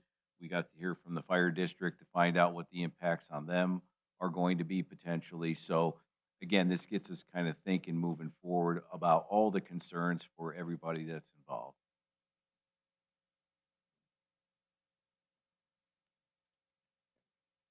Anybody else? Comments? Are we tied to these options, or are there other ways to skin this cat? In terms of design, location? Both. Well, yeah, this was our first bite at the apple, really. I mean, we came at it from the standpoint of bringing in a consultant to look at renovation as an option, and we did a couple levels of that. We did look at various designs for the fire station, and I think we've already started to try and kind of tailor it back to try to make sure that you build a fire station now that is not too expensive, although it's pretty expensive, but also has the ability to expand. We've also put in place locations that you can put it. So I don't know at this stage, what other, is there something in particular that you had in mind? I'm looking at that 3 trucks deep station, and I think that's just for sizing to see if it fits in the thing, but I don't ever want to have to pull one truck out to use another one. And Certainly, that's a that concern. just something that it makes it look like that's what we're planning on. And I Now, hope is there not, something but- operationally that usually you take 2 out no matter what? Yeah, I mean, as you're familiar, I mean, we run 3 city trucks, 3 district trucks, and generally speaking, they're, you know, the first truck goes out, second one, and the third one. I could see some logistics returning back to the station because, you know, normally the last truck to get there is the first one to get back to the station.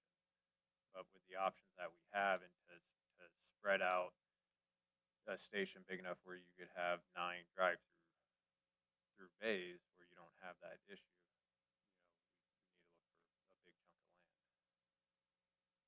I don't have anything specific. I just want to know if we've already decided it's either going to be this or this, or No. if this is still a fluid conversation. It's still a fluid conversation. Obviously, now again, we spent money to get the designs in their current configuration. Obviously, the consultant has provided us with meeting those needs in different configurations based on the site that you build it on. But I think overall, the kind of square footage and the needs are kind of not set, but pretty reasonable based on what those needs are. And again, we're looking at a 50-year window. But again, if there's more input and we want to discuss design, and we can do that, but this is a very early conversation on the subject. Chief, is the one you kind of favor, is this one? Yes, Vice Mayor Lopez. As I look at it too, because when we get around to building a new one, I don't know if we can take this over for office space. It'd be more practical to take it over there, or the city hall having its corner collapsing. We got space to the east to build something.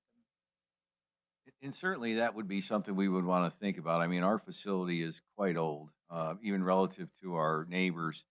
But we thought there was only so much you could take at one time. Yeah, but I want to leave some property to build a new city hall too. Yeah, and that certainly is something to think about. Yeah. Yeah. I want to leave. I don't know. I hope I'm around. I doubt it, but I certainly want to leave something for somebody else to build on. Mayor, Frank can correct me if I'm wrong, but I believe we're going to have a final assessment report for what they found, and they just did that. We'll share that report with you when we get that final report. We just brought this to you because this was preliminary. Wanted to get it out there, so we'll share that report with you when we get it delivered. Sure, thank you. And I kind of think the C one, we can get the sewer and the utilities in there a little better. Okay, well, Yeah, I think that's Sure. right. Our next step would be, what we were planning to do is to generate some images, building images of what it might look like, to get everybody excited about it, the public. If, when you're ready for that, that's something that we'd like to do as part of this process too. And so right now, we know that the district is going to want to go back and have some discussions. So financing is going to be a concern. Is there anything from council as direction that you would like to see as we move forward in terms of, based on what you have today, is there anything more other than the preliminary report coming out? So we've given you some designs, some locations. Is there anything that we should be thinking about that you desire that we're not doing? Do we continue on and keep expanding on what we have at this point? What would you like those next steps to be? The next step would be, we'll hear from the fire district, let them get together and, give us some thought, and then we hear from them, and we just decide what we're going to do. It's going to be a gradual process that we just have to keep moving. But I Are think there every- any of these locations we don't like? I know personally, I wouldn't want a fire station on Highway 70 because I would No. like to market that commercially. So if we can narrow the scope of what we focus on between the annex, library annex location and this location and start building off of those, and can we go with the assumption we're not renovating and that we are going to build new? And again, I don't know what build new means, but is there any desire to look at more at renovation? It doesn't seem practical. Maybe there's a desire to look more deeply into that. So location to me is down to maybe 2, and anything else? Renovating for me, to me, it'd be too expensive. I'd lean towards this project here at this time. Are there any other comments on? I would like to hear about, at one time, of course, it was expensive. There was talk about, oh gosh, across the railroad tracks, down in the area of the recycling plant years ago. I think that was Vista though, and that property's been purchased. Yeah. So again, I want to make sure that, because I know consensus has been an issue and I understand, so I'm just trying to get some level of direction so that we can kind of move forward. If we continue to look more deeply at any of these sites, answer some of the issues with the access of utilities or something, is there anything specifically that you're not seeing, or is there something you don't like? So right now, I'm thinking we're down to 2 locations out of the 3. And I don't feel like renovation at this point is an option if you're looking on anything with any longevity. Well, you're considering this one new. Yes. That one's new. Yes, so that would be a tear down of the old building, and you're building the fire station on the other side of that lot.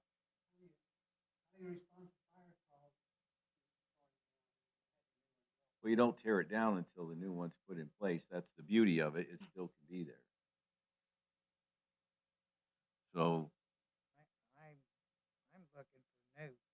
yes, and that, so, okay, so we got 2 locations potentially with other alternative locations other than the ones we've shown, possibly, and a new building, not a renovated building. Yes, for me. Okay. I know we All don't right. vote, but Can we But I- move, can we move up the conversation about City Hall? Because it doesn't make sense to hopscotch that thing around that block if that building's coming down and getting moved or, I mean, we need to have both conversations. And we I can do mean, that. if this That's is gonna go require- 50 or, that station's been there 75 years. If this one goes that long, that's a lot, I mean, that City Hall's not gonna last that long. So building it because of where City Hall is not the whole question. Sure, that would require us to do some additional investment in terms of. Well, I just want to have the space. conversation. I'm not saying hire a consultant. I just want to have the Okay, conversation. sure. I mean, we'd have to have something to talk about, like we'd have to have some rough estimate of cost and space requirements. Just Steve, we actually had that conversation during this process that if we were to build a new city hall in front of this city hall, obviously closer to the road, we'd lose the front city hall area, grass area. Build a new city hall in front of this one. Once it was completed, demo that, and then your parking's behind the building. We kind of looked at it, that as a general idea on this site, just to ask to answer your question. I agree. We don't want to hopscotch around, but the idea would be new city hall would go in front of the existing one. Once it's built, the old one comes down, becomes parking behind the city hall. but once City Hall's gone, or move forward, I would want that station in the middle of the block, not so that we could, I don't know. Plenty to talk about, but I think we narrowed it down a little bit. Okay, well, and again, this is complicated, right? This isn't easy. There's all financing, there's timing, there's location. So, but again, I think it's a good discussion. I think we have more direction, and we can certainly bring City Hall into the conversation conceptually. And then if we get direction on that, then maybe we do move forward a little bit more on design, space requirements. Because if you build a City Hall, and I think the idea would be to start to consolidate some of the offices as well, so you don't have everybody scattered to the 4 winds. It would be more operationally efficient. And I think our ladder trucks now can go, 4 stories? Is it 4 or 3? I think it's 4, isn't it? 5? Wow, we overspent. So anyway, Yeah, so anyway, I think it's a good discussion. We have something that we can do, and we'll probably start bringing it back as part of the budget discussion as well, to start doing some planning, and if we have to do design or consulting or anything, we can make it part of that process. Sure, thank you. Thank you. Page 2. In the page. Thought we would get there. Do you want to take a break, Yeah, Mayor? let's take a 5-minute break, please. All right. And then you're up, sir.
When do you buy something to get your money back?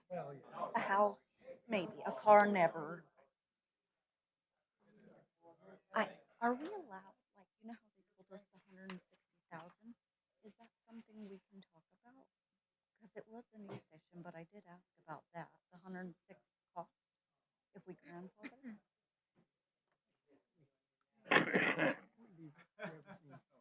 Yeah. It'll be what it is. You know what I mean? Because I asked if We'll it go ahead and was get started again. Okay. 13-1. Okay, we're item on number 13, a presentation, golf course. Eric? Good evening, Mayor and Council. Eric Beharani, your Assistant City Manager. For those watching from home, I'm sitting left of Vice Mayor Lopez and not at the podium. Just want to remind the council of something that was mentioned earlier as I go into my presentation. I think the words were "yay blue," but we'll get to that later. I also want to thank Mr. Garcia for speaking tonight on behalf of the golf course, obviously interacting with a lot of the folks out there at the golf course as a marshal. And then just as a reminder, so I did give the council an operational update back in August. A lot of great things have happened, so we wanted to give a presentation this evening. Again, the golf course was moved under my purview somewhere around the fiscal year, I believe, and it's been wonderful ever since. As a non-golfer, going out there and learning and getting to interact with the folks. If you could advance the slide for me, please. Thank you. I did ask B or Jessica to control the slides because I think if I did that, luckily I'm not chewing gum, I'd probably fall out of my chair, but hope not. So just a reminder, Arizona Golf Industry Impact. Now, I did not get this info from ChatGPT, but I think this is important to remind the council. So the impact on Arizona, this was data from 2021, $6 billion in annual economic activity, 66,000 jobs statewide, $2.3 billion in wages, $518 million in state and local tax revenues. Golf uses only 2% of the daily statewide water in the state of Arizona. Our course primarily uses effluent water, which is amazing. If you'd advance the slide, please. Previously, when I spoke to council, we had a couple of asks. One was to increase advertising, extend some hours. So I want to touch base on some of that a little bit. One of the neat things our folks did at the golf course is we had 12 high schools out at the golf course just a few weeks ago. And with those 12 high schools, they went and ran a cross-country event on what I think is called the Front Nine, if I'm getting the terminology down right. Going out there to see that and seeing the amount of cars in the parking lot, the parents, the families, et cetera, what a wonderful, wonderful event to advertise our amazing amenity for the city of Safford. You might have seen that the Gila Herald went out and did some interviews with our new folks that I'll introduce here in just a few minutes. They gave us quite a lot of airtime, almost 8 minutes for interview, put on their website and shared the information about the amazing things we're doing at the golf course. The picture on the far right that you see, that's just one of the golf tournaments that have been held in the last couple weeks. I think if I do rough Eric math in my head, we've had over 250 golfers out in the last 2 weeks doing events. The one last week I think was about 180 golfers, and then just this past weekend for the Hospital Foundation, another great event. We have a couple of big ones coming up as well. The bottom portion of the slide is some of the advertising, the new word that we're getting out. If you go out to the Double R Bar and Grill out there, we do have Valley Vision, which is now scrolling and showing different advertising. The golf course is on that. You'll also hear radio ads talking about not only golf course, but also the amazing restaurant. I still have yet to have anything out there that I don't like. Next slide, please. Talking about what was approved for council and kind of where I'm going to go with my ask later this evening. Pardon me one second. So earlier this year, council approved a couple things in the CIP. So one was $100,000 for the wedding venue, and I know there was some confusion after speaking with some of you on where that wedding venue was, and I'll clarify that in a slide or two. $100,000 for entryway improvements, and then there's some other money out there, $26,000 in camera upgrades in the irrigation that's also been earmarked. Again, back in August, I gave you an operational update. But at this time, what I'd like to do is I'd like to call up two gentlemen in the audience. One is our new general manager, so Mr. Allen, if you'd come up, and then also our assistant general manager, which is Aaron, if you'd come up. And I'm just going to turn the time over to them, Mayor and Council, just to do a quick introduction of themselves. This is our new leadership team at the hospital, at the golf course. And I'll be quiet for just a minute. Gentlemen? Thank you, Eric. Good evening, council and mayor. My name is Alan Ashton. Troon Golf has hired me to be the new general manager and golf course superintendent for the facility. I started in mid-September, and I just briefly wanted to cover my background. I've been in golf maintenance for 40 years, almost 25 of that as a golf course superintendent, so dealing specifically with the maintenance of the golf course. This will be my first full foray into the general manager and superintendent role. Very much looking forward to it. And my goals right now are going to be primarily the agronomics of the property. There's a lot that we can do out there. I'm sure many of you are aware of irrigation system discussions and other things that we need out there. But there is many things that we can do currently just from an agronomic perspective, and I'm hoping to do a lot of that here in the next year or two. And then lastly, I do have to say that Eric was a part of my interview process with Troon, and the discussions about the long-term vision for the property and the things that have been talked about were very much what attracted me to accepting the position. So I'm very much looking forward to what we're going to be able to do.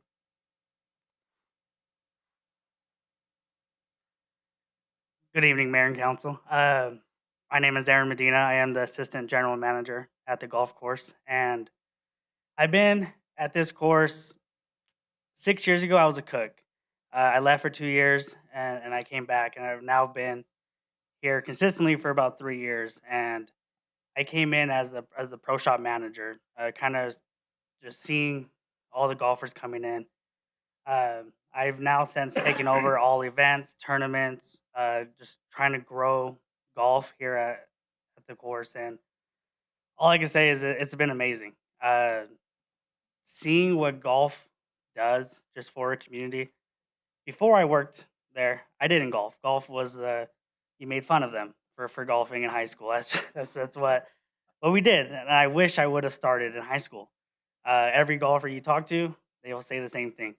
But just seeing what golf does for us and the community, and even the youth. We have 150 youth the last 2 summers that come out and do our summer camp. And the last thing I want is for that to stop. I want to continue growing our amenities at the course to allow our youth to come out. When I was young, swings and things was a thing. I was super excited to be able to go do something. Then it disappeared. There's nothing for our youth to do in this valley. Yeah, parks are nice, but there's nothing there. Truthfully, I feel the golf course can be an amazing place for the youth to come and not only learn about golf, but everything that comes with golf. Golf is an integrity sport.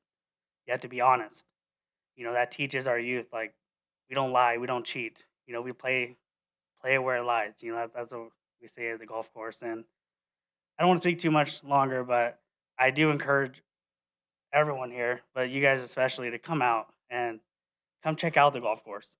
We would love to host you guys, come out, give you a tour of the facility. I can say I maybe have only seen 3 faces there, and this is your guys' asset. This is your place, and I would love for you guys to come out and see what you're voting on, see what all the discussions are about, instead of just slides, but be able to see it in person. Golf for adults even is very important. It gives a place for people to go and relax, not worry about work or their bills or anything. They come out and just have fun. So, again, I'm Aaron Medina, and I appreciate your guys' time and everything that you guys are doing for us. Truthfully, it's changed the whole perspective of the course. And my goal is for us not to be, it's Mount Graham Golf Course. It's Mount Graham Golf Course, and that's the whole vision, is just changing that. So I appreciate you guys. Thank you. Thank you.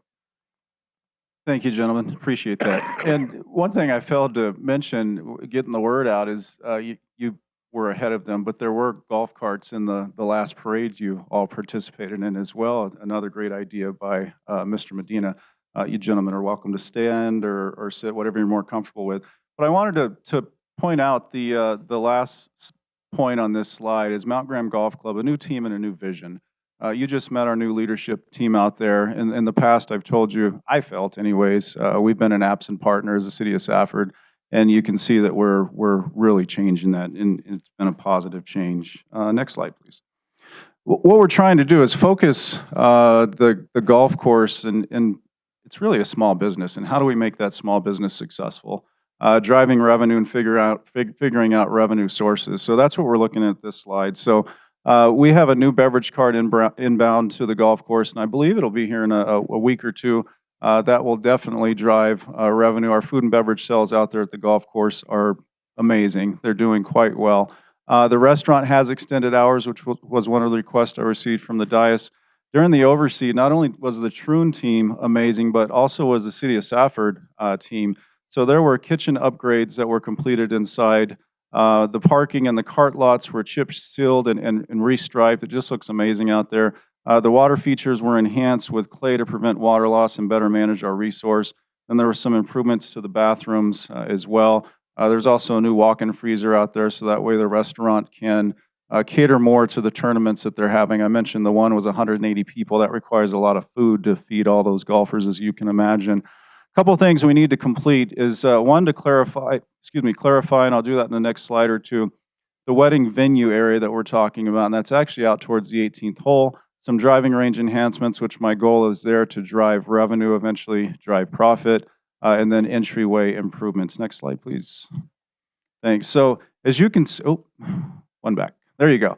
As you can see, this is the wedding venue that our team out there at the golf course actually started working on.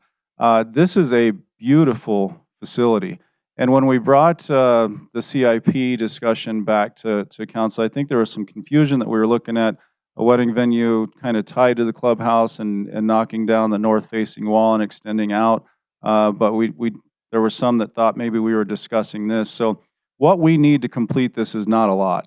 We need to get water service out there, potable water. We have effluent water out to this area. Electric service, restroom facilities, which we have a modular we're looking at. And for the future, looking at dance floor, rental tables and chairs. So then when events are held out there, no offense to our special events trailer, but those are not the type of tables or chairs I'd want at my wedding. So future goals as well. Next slide, please. So our driving range, this is currently what it looks like. And if you'd advance the slide, this is what I would love for it to look like. So, I've made a couple of trips to Sierra Vista. On my own time, I was up at a place called Grass Clippings up in Tempe.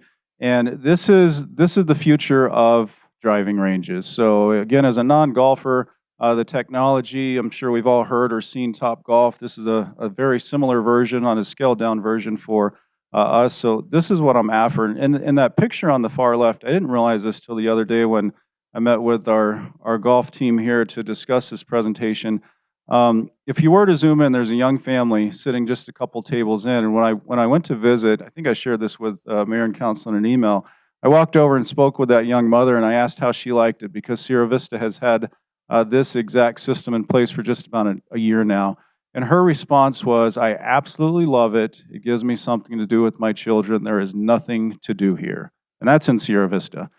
So that type of mindset for that young mother and having her two young kids out there on this driving range is incredible. So this is actually attainable, and I'll talk about how attainable that is later on this evening. Next slide, please.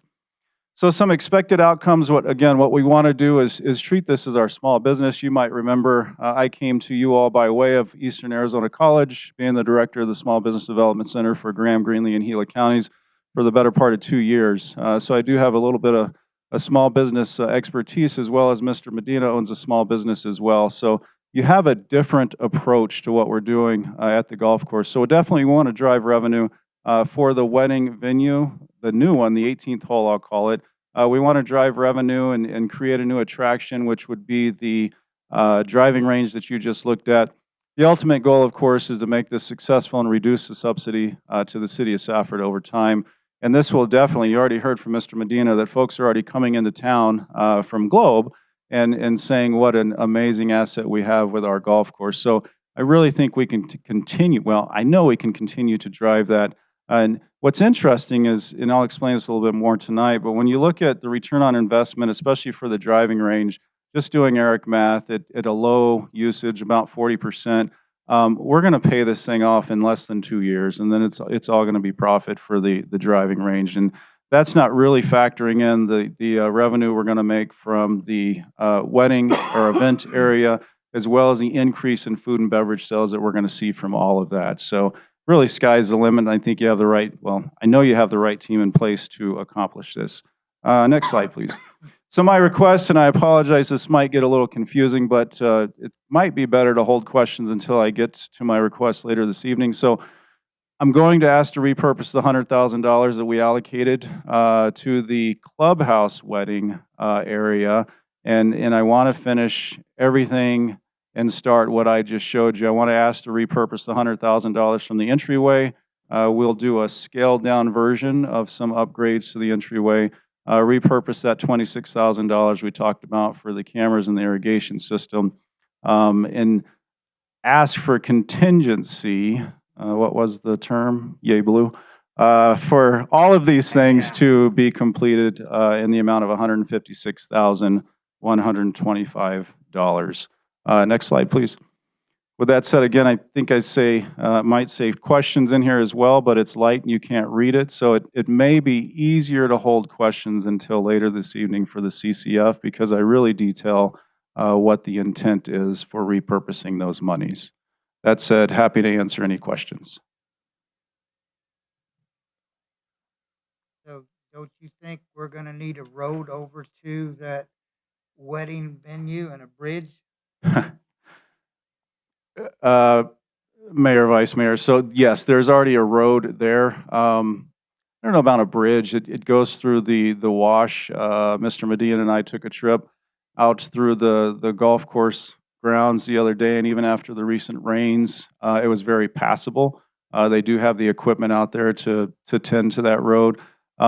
Worst case, if you can't drive out to the wedding area, there is a parking lot out there within the trees. We do have parking at the main entrance, and you can walk right to the wedding area, right past the 18th hole, I believe. So access should not be a problem. Good question, though. Thank you, sir. Did we not already spend money on the cameras? Is that, we've already done 2 rounds of cameras, right? We did, yes. And That- those money, my understanding, were just sitting there. So that's why I'm asking for them to repurpose them. So we have the cameras that we need. The place that we were having challenges with is well, has great camera system in it right now. You can't walk around the golf course without being on camera.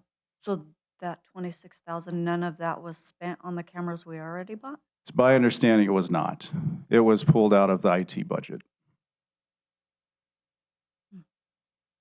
When you say entryway, you mean the gate? The gate, the fence that runs to the north, which right now is barbed wire, that immediate area. Not the entrance to the golf course. That's the That, Mayor, Vice Mayor, that's the entryway. So when you come into the golf course, and I mean, the gates that are there, and then there's a barbed wire fence that runs off to the north. So that immediate area would be the entryway that we're talking about. You want to pull the money that we possibly are going to spend on that for now. Not all of it, just a portion. And then still do some. Yes, still Improvements make there, yeah. enhancements, yes. What would the enhancements look like? Mayor, good question. So I don't know if Lance wants to come up. He has the mind for this and the idea. Well, I think our original intent was to do a major entry feature, bring it back to you, show you. I've got a consultant gave me a price to do some conceptual designs for not only the golf course entrance, but also the entry monuments to the city. We haven't signed anything with them yet, but we've talked about scaling back. Instead of having a main entry feature with a major upgrade, we talked about maybe having a landscape feature with a sign that you drive around to get in there. Maybe upgrade the gates, put a split-face block fence with some wrought iron that we're kind of planning on doing around the cemetery, headed north for a couple 100 feet, and then getting rid of that barbed wire and just doing a 2-rail white fence, kind of like they have around the golf course where it's a single rail fiberglass, but we would do a metal, painted white metal. That fiberglass doesn't last that long around here, so we would just clean that up, make it look better headed north down along the driving range and make it look nicer. And Eric already mentioned, we cleaned up that whole corner there where you came in. It was a mess. We graded that all out, put some millings down and chip sealed all that area. As you come in, it already looks a lot nicer, but basically that chain link fence needs to be upgraded for sure. Mr. Henry, are we still getting water from the Fry Mesa ponds up there? But when it's running, yes, we are. Running? Yeah. Because I think last report was maybe 5% or something like that. Yeah, I don't know how much we get out. When it comes off the mountain and it overflows Fry Mesa, we are able to collect it down there still. Yeah. Let it, oh, there comes Mr. Seal. Mayor and council, yeah, we track that on a quarterly basis. In the last couple quarters, we have not received any waters. Last time I was up at Fry Mesa, it was about 4 feet below the outfall of the dam. But we did see some water coming out. We are doing some upgrades up at the Blue Ponds, and we did see some water coming out of that piping, which would indicate some flow over the spillway. But I have not gone up there and seen that, but it has been very little this year.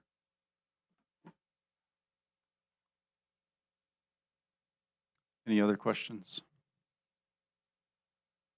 Thank you. Thank you. Actually, I'd like to ask a question. I heard, Yes, sir. I heard something about, I don't know where it's at, but one of the residents out there was having problems with getting hit by balls. Does that wall help that any? Good question. So that gentleman has actually moved. Not that it changes the challenges. So the driving range enhancements that we are looking at will be forward of the driving range as it sits right now. And our engineer, I don't know if he's still in the room, he actually mapped it out. So what we think in working with our golf professionals, that by moving further, this would be to the north, would eliminate those balls that are, I think the right term is shanked, off into that area. So we should have a better design moving forward to solve that issue. I bet I could still pull that off. I could hit the house, I'm sure. Are you, Wherever you put the range. if you place lighting at the driving range, you're going to have it in-house, done in-house? Mayor, Vice Mayor, we're going to try to do as much in-house as legally possible. What's great with this technology and learning about this is what I found, and even talking with the industry experts and those that have this technology, is typically when a golfer hits the ball on the golf course, you tend to watch your ball and track it. But when you hit on the technology, typically they turn to the screen to see the technology and track the ball in that manner. So low lighting is more preferred instead of kind of a stadium lighting. So that's what we're after. I'm not the professional in that realm, but those are the conversations we've had to date.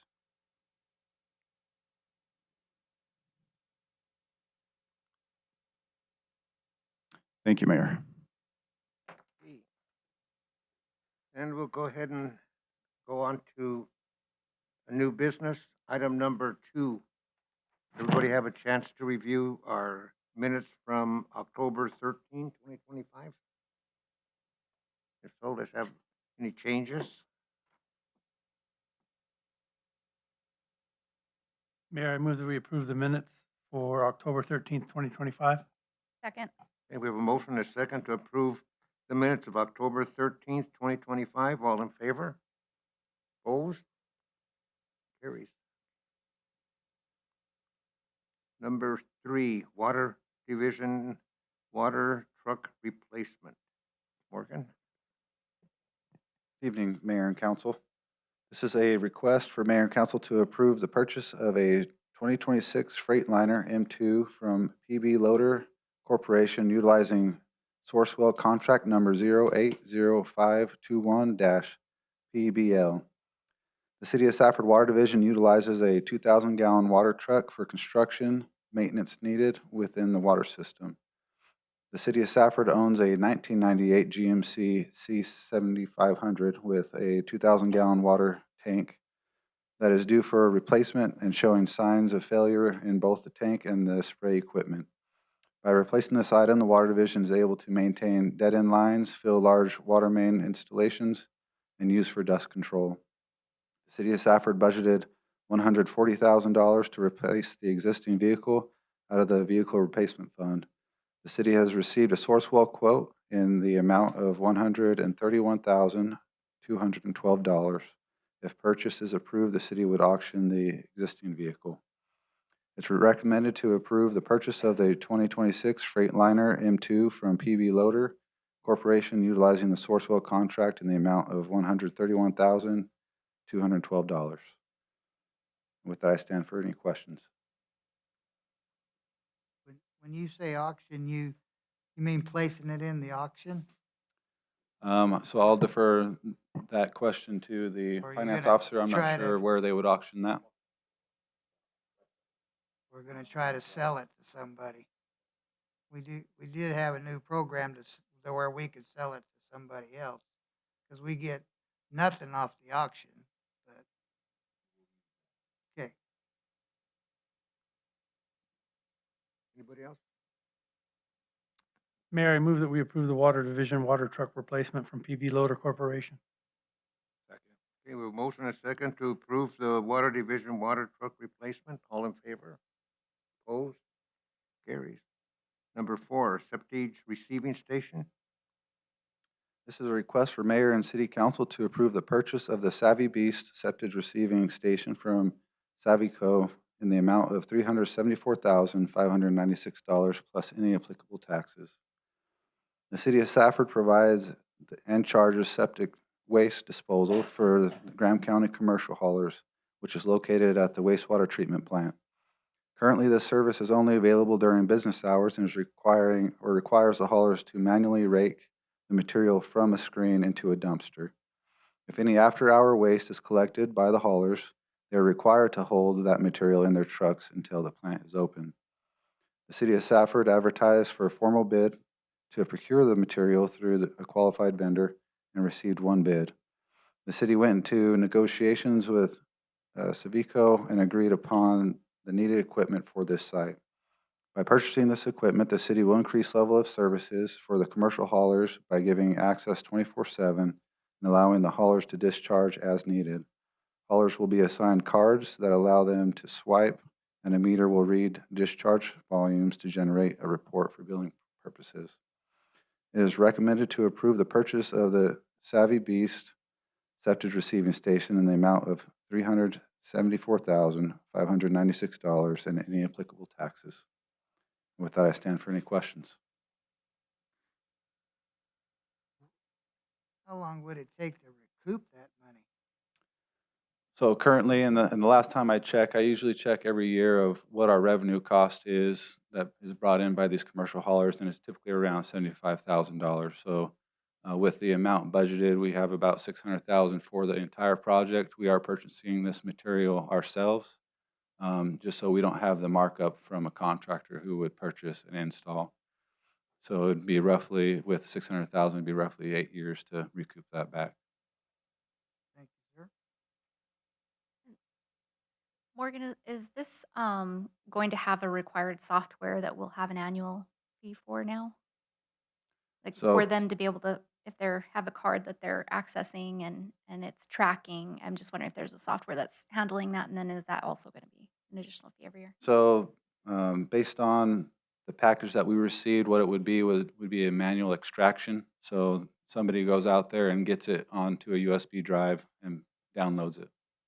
They did have a software package on there that was an annual fee that I had asked them to remove, which was part of that negotiation process. Thank you. It's an action item. Mayor, I move that we approve the purchase of a septage receiving station. Second. Okay, we have a motion and a second to approve the septage receiving station. All in favor? Opposed? Okay. We'll move on to item number 5.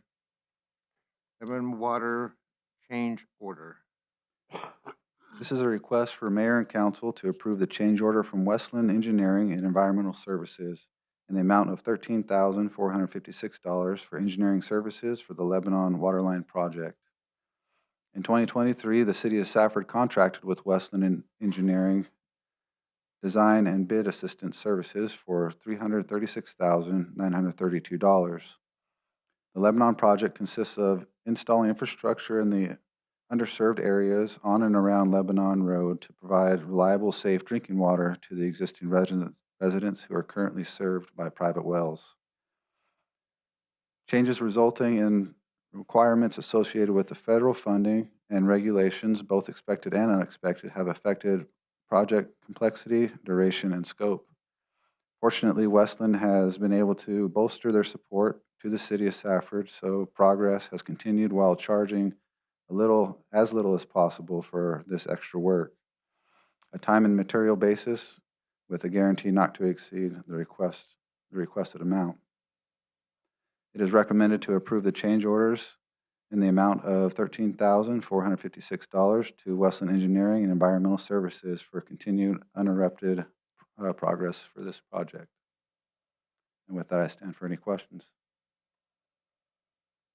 All right, the majority of the monies for this Lebanon project is grant money, isn't it?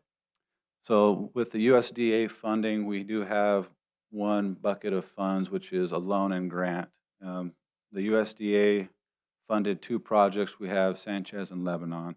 They did supply grants to do this Lebanon project. But for the technical aspect, I'm going to defer to our finance officer.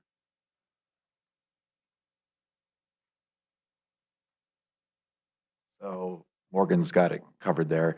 The project is broken up into two different buckets of money. You have to use the debt first, is our current understanding.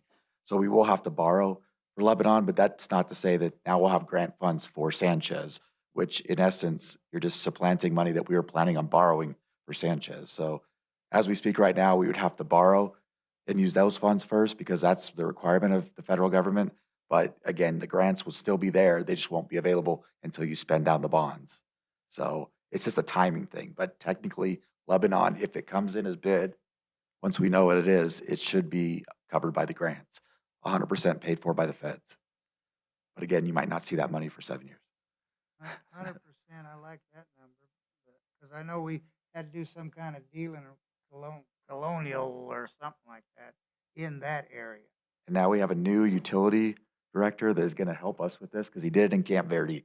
So I'm confident we're going to get further on this one. Okay, so I'll bug him next, okay? I mean, Bug later, Jeff. later, So bring this, him up to speed.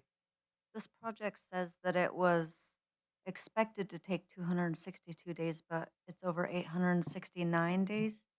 Hmm. Is that the contractor? Is there something that they're doing that's causing it to go 4 times over? So as part of the engineering services, It says right there under the project management phase 1.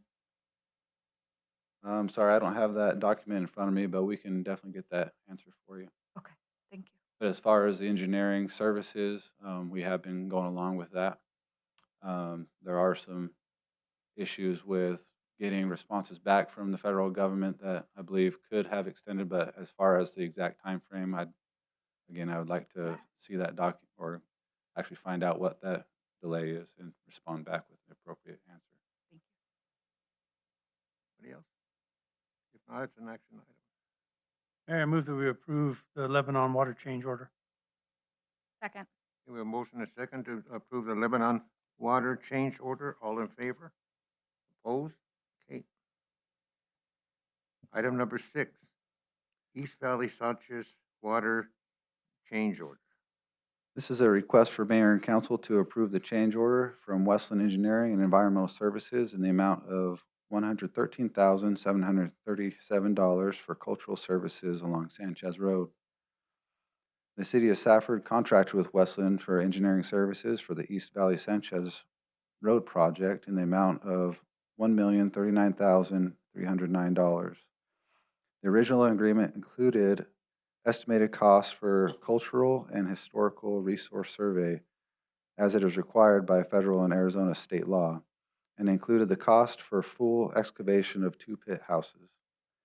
Westland and the city of Safford worked as a team, combining their efforts and dug test trenches with 9 pit houses being discovered. These discoveries add additional cost to properly document and process them by professionals who will also notify necessary organizations and appropriate tribes. These efforts include increased time to recover data, document features, and removal to the laboratory for processing analysis before final reporting can be completed. This change order was presented with all the costs anticipated based on what has been discovered and believed it will cover the costs for the proper handling of the additional 7 pit houses.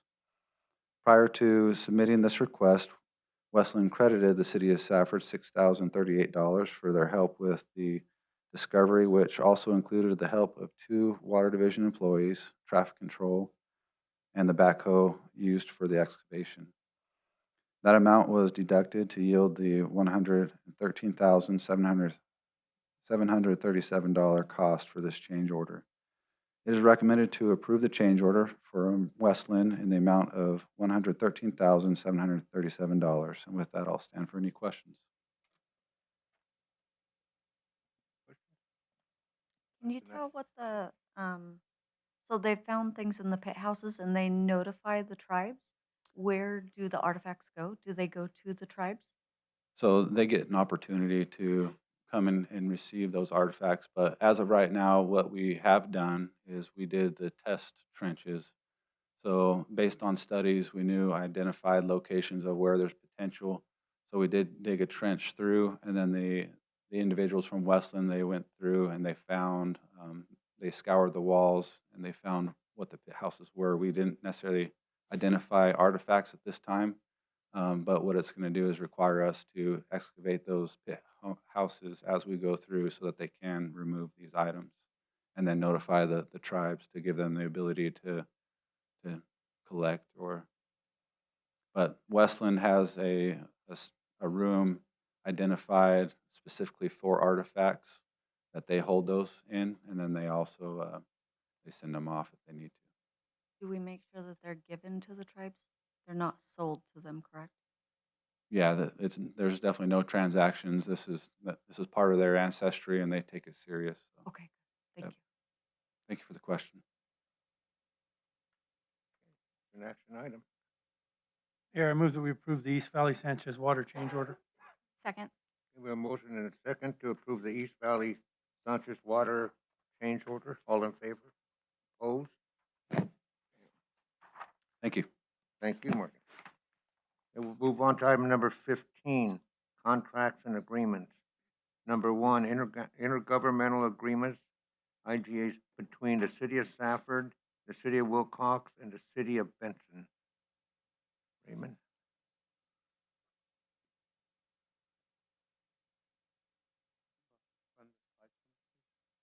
I don't have any access for some reason.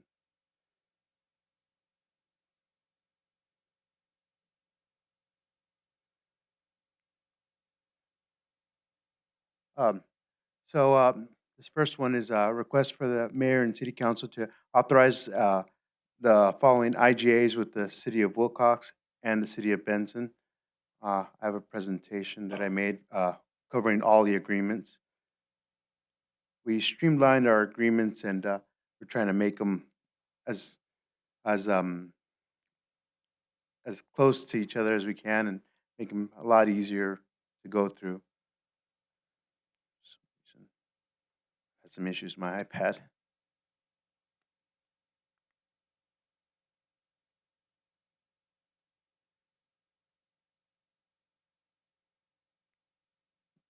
Maybe now. Oh. You got it? You Yeah, got I'm it. on the. I just had some issues. This is no. Mine? Oh, I think that's hers. Mine doesn't show up.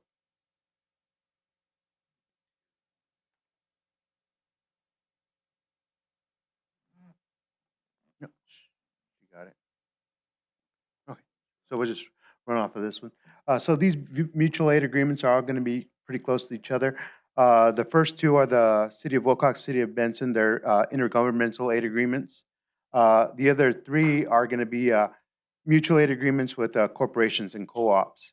That's going to be Southwest Gas, Duncan Valley Electric, and Graham County Electric.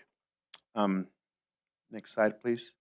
The form of assistance in all agreements were going to be materials, personnel, supplies, tools, training, procedures, equipment, and other equipment operations to aid in maintaining natural gas services, and in the case of Duncan Valley Electric, electric services also. Graham County Electric agreement will replace the current agreement, outdated agreement, and remove natural gas since they sold their natural gas system to Southwest Gas. And it'll add the sale of water in emergency situations. So if we have an emergency and we're out of water, we can connect to them. All those connection costs will be shared between Graham County Utilities and the City of Safford. Assistance is strictly voluntary. The length of stay and equipment loan will be mutually agreed upon. Employees and equipment can be recalled at any time if needed. So if we have an emergency back home, we have a crew out there, we can bring them back if we need to, or vice versa. Changes in work will be mutually agreed upon. Next slide, please. Our assisting parties, employees, all wages, hours, and other terms and conditions of employment of the assisting party shall continue to always apply to its employees, including all rights, privileges, and workers' compensation benefits. Assisting parties' safety rules shall apply to all work done by its employees, except for working on active live utilities and restoring utility services, in which time the more stringent safety rules must be followed. Southwest Gas has different requirements for working on safe lines, and Graham County Utility also has different. So we'll do the most stringent that they require, and we have training to go over all that stuff if that ever comes into play. The assisting party shall provide the appropriate level of supervision and support required to complete the task. Next slide, please. The host party requirements. The host party shall reimburse the assisting party for all costs and expenses incurred by assisting party because of aiding, including repair or replacement costs to equipment damaged or lost. The hosting party shall indemnify, hold harmless, and defend the assisting party against all liability for loss, damage, cost, and expense which may incur. Term will be a 5-year period unless extended by mutual aid agreement. How to request assistance. The hosting party will fill out the appropriate form, which is on each one of them, and assisting party will, if approved, assemble a cost sheet. If both parties agree, the aid will be provided. Next slide, please. And I stand for any questions if you have any. Questions? If not, This is housekeeping. Yes, we've been assisting, let's say, Wilcox and Benson and different areas. This is just going to make it more, how do you say, uniform. Uniform and Yeah. on the same date to remind us to renew it. Yes. And you were just talking about water and gas. For Wilcox and Benson, it'll be gas only. For Duncan Valley, it's going to be gas and electric. Southwest Gas is going to be gas only. And Graham County Electric is going to be water and electric only, no gas.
And it'll also help us in an emergency. Southwest Gas actually reached out to us and requested a mutual aid agreement, and that would be really helpful for us if something ever happened. We can, bring a tanker in and feed the whole system if that ever needed, or if we have a major outage, a lot of these places can help us or we can help them. So it's good all the way around, not only for gas, but electric and water. An action item. Mayor, I move that we approve the intergovernmental agreement between the City of Safford and City of Wilcox and the City of Benson. Okay, we have a motion and a second to agree on the IGA between the City of Safford, the City of Wilcox, and the City of Benson. All in favor? Opposed? Okay. Mayor, I move that we approve of the voluntary mutual aid agreement between the City of Safford and Duncan Valley Electric Co-op and Southwest Gas. Second. Okay. We have a motion and a second to approve the voluntary mutual aid agreements. All in favor? Opposed? Mayor, I move that we approve the voluntary mutual aid agreement between the City of Safford and Graham County Electric Co-op. Second. Okay, we have a motion and a second to approve the voluntary mutual aid agreement between the City of Safford and Graham County Electric. All in favor? Carries. Okay, then we'll move on to our resolutions. Resolution R25-041, authorizing the finance director to enter to a lease agreement for 2026 fleet vehicles and equipment from Zions Bank Corporation. Troy? Mayor, council, this is a request for mayor and council to authorize staff to execute a lease agreement with Zions Bank for fiscal year 2026 replacement fleet vehicles and golf equipment. Back in April of 2025, council approved a resolution that declared the city's intention to lease 2026 small vehicle replacement for the small vehicle replacement of the fleet. It has been 5 months since then. The market was not great at that point to go out and get a car loan. If you've noticed, since April, it wasn't a great time. The Fed has come back and lowered rates last month, which has made this a little bit more advantageous. It's possible they could lower rates again next month, but we don't know. So this request is really for to authorize staff to continue to negotiate what is the best and advantageous rate. As of right now, Zions Bank is willing to give us 4.13. Oh, sorry. Talking.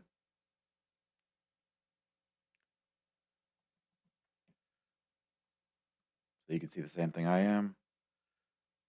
So Zions Bank is currently offering 4.13, which is not a bad rate. We did go out and look for some other responses. As you can see, Government Capital Corporation offered 4.35, and UMB never got back to us. I think their concern is the market is still too volatile for them to make an offer. Kempton's did offer from GM Financial 5.67. So we're in the market. We're out there. We're looking. What has come up since we did all that is there's a new need at the golf course. You heard tonight a few things. The new superintendent has asked for a new piece of equipment to sharpen mower reels due to the current equipment is a safety concern. So we'd like to add that one piece of equipment to this lease. So we have the other ones already set to be part of the lease. This would be an additional add of $62,130.48. It's the state contract price for buying this piece of equipment. If we add it to the lease, that's better for the golf course budget. We didn't budget $62,000 this year to replace this piece of equipment. But if we lease it, we would just pay for it over 7 years, and that'd be a little bit more palatable for the golf course budget right now. We've added a lot of things, so we believe this would be beneficial to lease. The current equipment has been around for almost 20 years. You got to see this piece of equipment. So with that in mind, we would be leasing, as we talked about, the 24 vehicles that we currently have on a PO from Kempton's. We've already received 2 of those vehicles, to be honest with you. We've actually received a 3rd vehicle as of I think we've received 4 vehicles, 2 more in the last few weeks. So we have some upfitting that we've already approved POs for. That would also be part of the leasing. And then we would add this Bernard Express dual grinder for the golf course for $62,000. Still coming in under our estimate of $2 million is what I kind of had in my mind, $1,945,261. The total interest over the 7 years would be $334,344.76 if we went with the lowest rate now. Staff recommends that mayor and council authorize staff to finish the lease agreement with Zions Bank for fiscal year 2026 replacement vehicles and golf equipment. Again, that could change over the next 30 days. We'll see how that goes, but we're close to finishing this up and we're starting to receive these vehicles. So it'd be nice to have these funds available to us. Sorry with that, I've lost my voice and I turn it back over to you.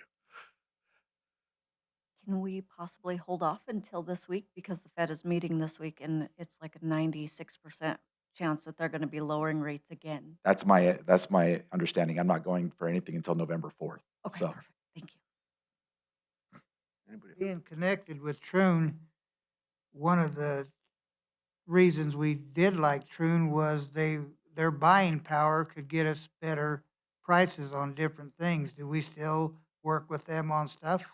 we do, and that is true. They are a major buyer of golf equipment. This is actually a specialized piece of sharpening equipment that happens to be on state contract, and you could never beat state contract. Whenever they're supplying to the state, the prices are always the best. So Yeah.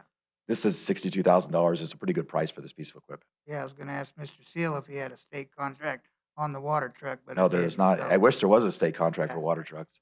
Okay, sir, thank you. This is an action item also. Mayor, I move that we approve Resolution R25-041, lease agreement from Zions Bank.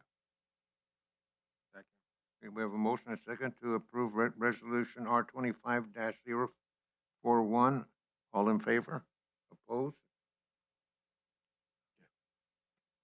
This approves Resolution R25-041, a resolution approving the form of the lease/purchase agreement with Zions Bank Corporation, Salt Lake City, Utah, and authorizing an execution and delivery thereof. Thank you. And we'll move on to item 3, resolution R25-040, amendment to the golf course fiscal 26 CIP budget. Good evening, Mayor and Council. Eric Bejarano, again, your Assistant City Manager. This is a request for Mayor and Council to review and approve City of Safford Golf Course projects by approving Resolution 25-040 to reallocate fiscal year 26 capital improvement funds and add an additional contingency funds in the amount of $156,125. Strategic goals include quality of life and growth and development. The background, the City of Safford Golf Course, or Mount Graham Golf Club, is owned by the City of Safford and operated by our managing partner, Troon. Troon manages more than 900 golf courses worldwide, spanning more than 35 countries. With the help of Troon, we have increased from 14,000 rounds of golf in 2018 to 24,000 rounds of golf in 2024. According to the Arizona Alliance for Golf in 2021, golf created $6 billion in economic activity in Arizona, using only 2% of daily statewide water. And again, our course uses primarily effluent water. Served 66,000 jobs, provided $2.3 billion in wages, and generated $518 million in state and local tax revenues. This request provides a plan of my intent to increase the amount of economic impact the golf course has on the City of Safford. Our local management team at the course has changed in August, bringing a fresh perspective and new ideas under the leadership of General Manager Alan Ashton and Assistant General Manager Aaron Medina. Together, we have formed a solid team with a new perspective for the golf course, but ultimately with a new vision for the Mount Graham Golf Club. That vision is simple: determine how to drive revenues to support the golf course and reduce the subsidy required of the City of Safford. The analysis: to increase revenues at the golf course, our newly formed team has worked with 40-plus Troon employees at the golf course, paired with the City of Safford staff, to make tremendous strides for the course over the last several weeks. During the overseed process and annual 2-week closure, together we improved the course restrooms, added new equipment to the kitchen, chip sealed the main parking and cart lot, and improved the water features to reduce water loss. This, coupled with a new fleet of golf carts and a soon-to-arrive beverage cart, brings a new positive vibe to the course. After working with our new team and creating a vision, we would like to request your support in a few areas. Repurpose the $100,000 allocation to the wedding area previously thought to be attached to the clubhouse and utilize these funds to complete other projects, including the 18th hole area wedding venue in the trees, as well as reallocate the $100,000 allocated for entryway improvements and repurpose the allocation for security cameras and irrigation survey. By reallocating these funds and adding additional funds, it is expected that we can complete the wedding venue area and add enhancements to the driving range, which is projected to pay for itself within 13 to 24 months. Again, those are very conservative estimates in less than 10 months with an aggressive estimate. It'll then turn to pure profit. Additionally, after the driving range improvements are complete, it is expected that the wedding event area and the driving range will have a positive impact as a significant return on investment at the golf course. To complete these upgrades, staff is requesting an additional $156,125 as noted below. You'll see in the first graph we have listed, or I have listed, the pending allocation of CIP funds. Those include the wedding venue, the entry updates, the camera upgrades, and the irrigation system. What I'm asking for in the below or the bottom box is the reallocation for the new projects. I've worked with our team extensively to come up with estimates to complete the wedding venue, and we think that can be completed with $32,000. The entry area upgrades, as you heard from our Public Works Director, Lance, we can accomplish for $10,000, and the driving range enhancements, which include concrete pad, covered bay technology upgrades, furniture for the bays, the electric and the lighting, and the amount of $340,125. When you add all of this together, the total cost is $382,125. We already have $226,000 allocated for the golf course, and I'm asking for a contingency request of $156,125,000 to complete all of these projects. Recommendation, staff recommends the approval of Resolution 25-040, reallocating the fiscal year 26 capital improvement funds as stated above, with an additional allocation of contingency funds of $156,125 to complete the enhancements at the golf course, to the wedding venue area, driving range enhancements, and entryway, in an effort to increase revenues offsetting the subsidy currently required from the city. Mayor and Council, and I'll close with this. One thing that I couldn't include is, you're all well aware, the clubhouse roof was recently replaced. That was $51,000, I believe. While that was a CIP fund, correct me if I explain this wrong because I'm not a budget guy, but we spent that money, $51,000 from the CIP, but we will be reimbursed that money because of the insurance claim. So there's $50,000 of my ask, technically, that's going back to, I believe, the general fund.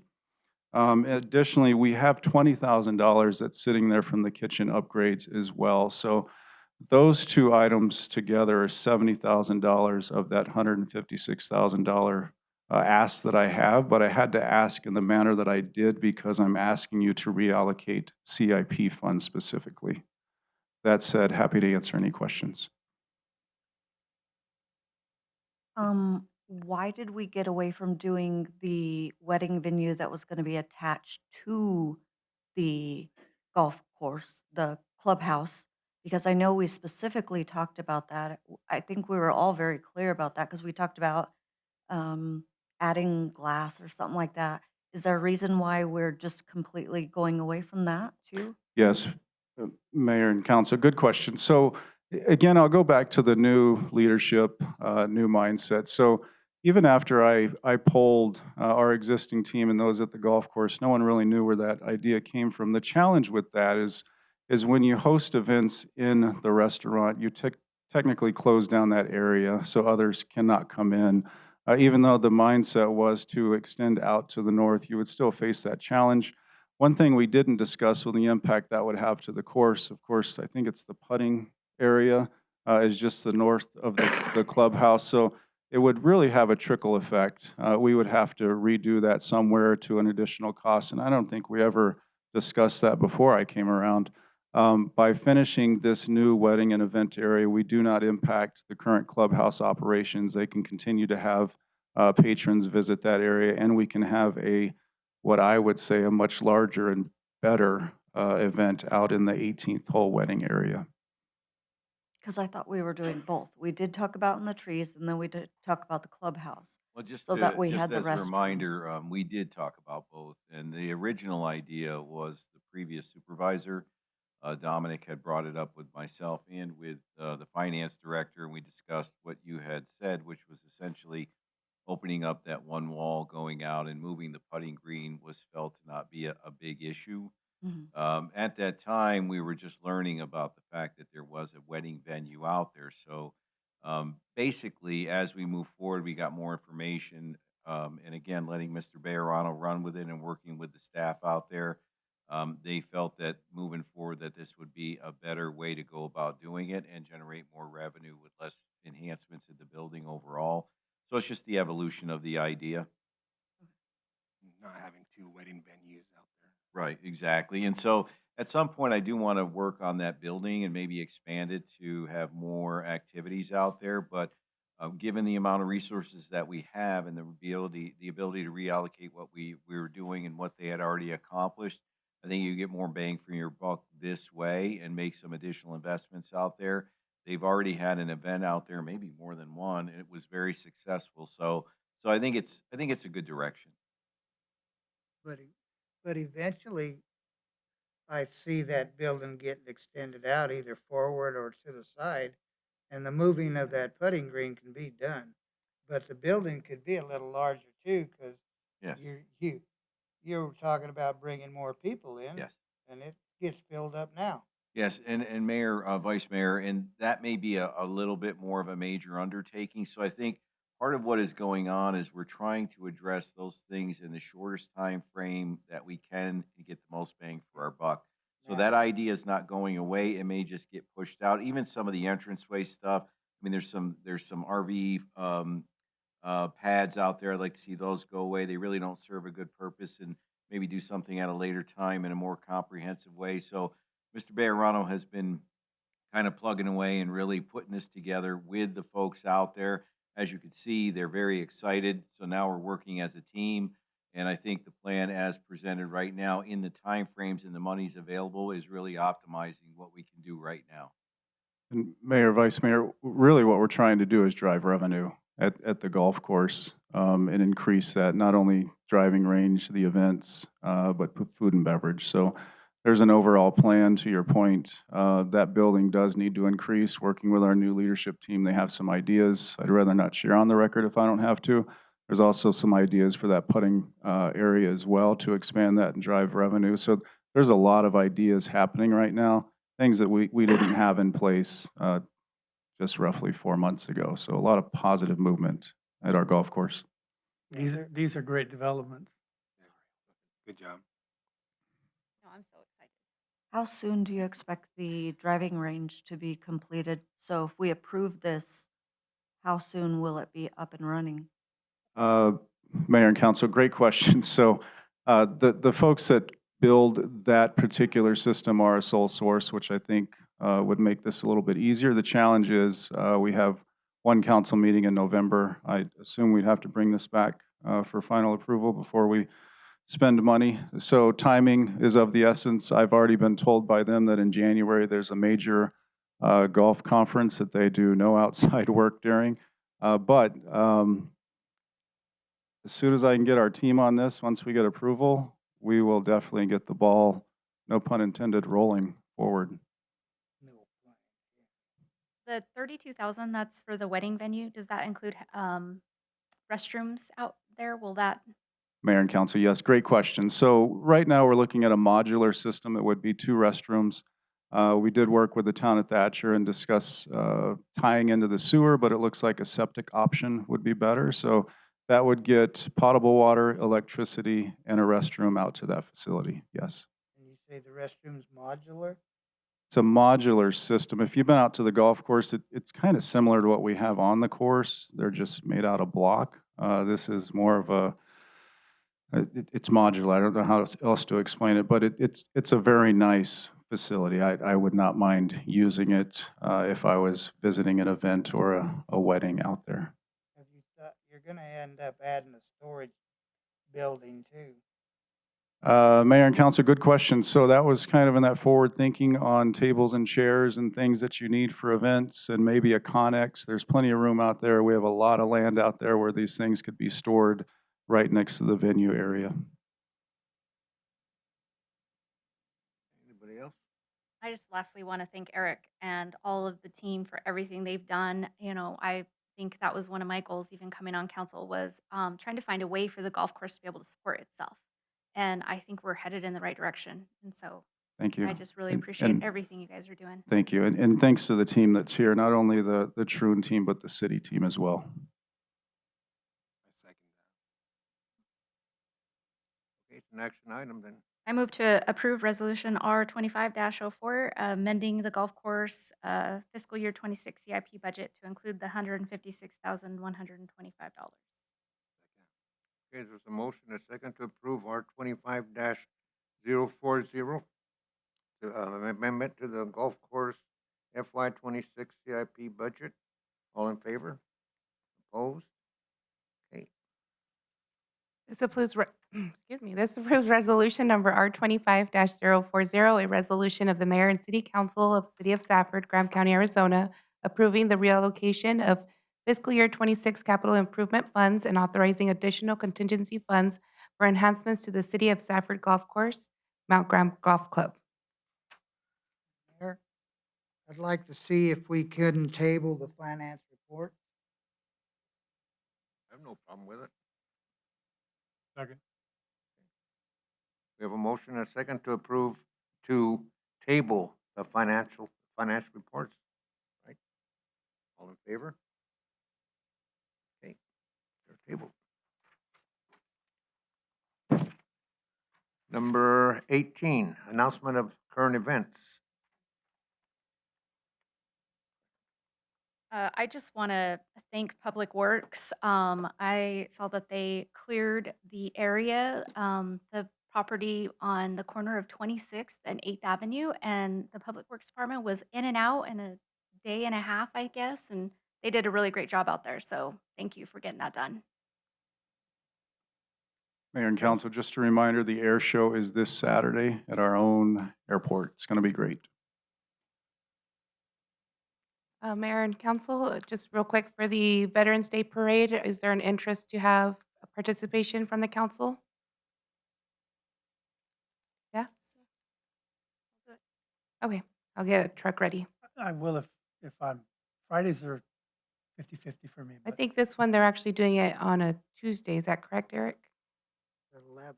oh, I believe so, yes. Yeah, it's right on. then I can't. Okay. Oh, it's on Veterans Day, though. Yes, I can. On November 11th. No, yes, no. See if I show up, B. I'm gonna go find you, Mr. Hemphill. So it should be November 11th, Tuesday, November 11th. And then, anybody else? If not, a request for future agenda items.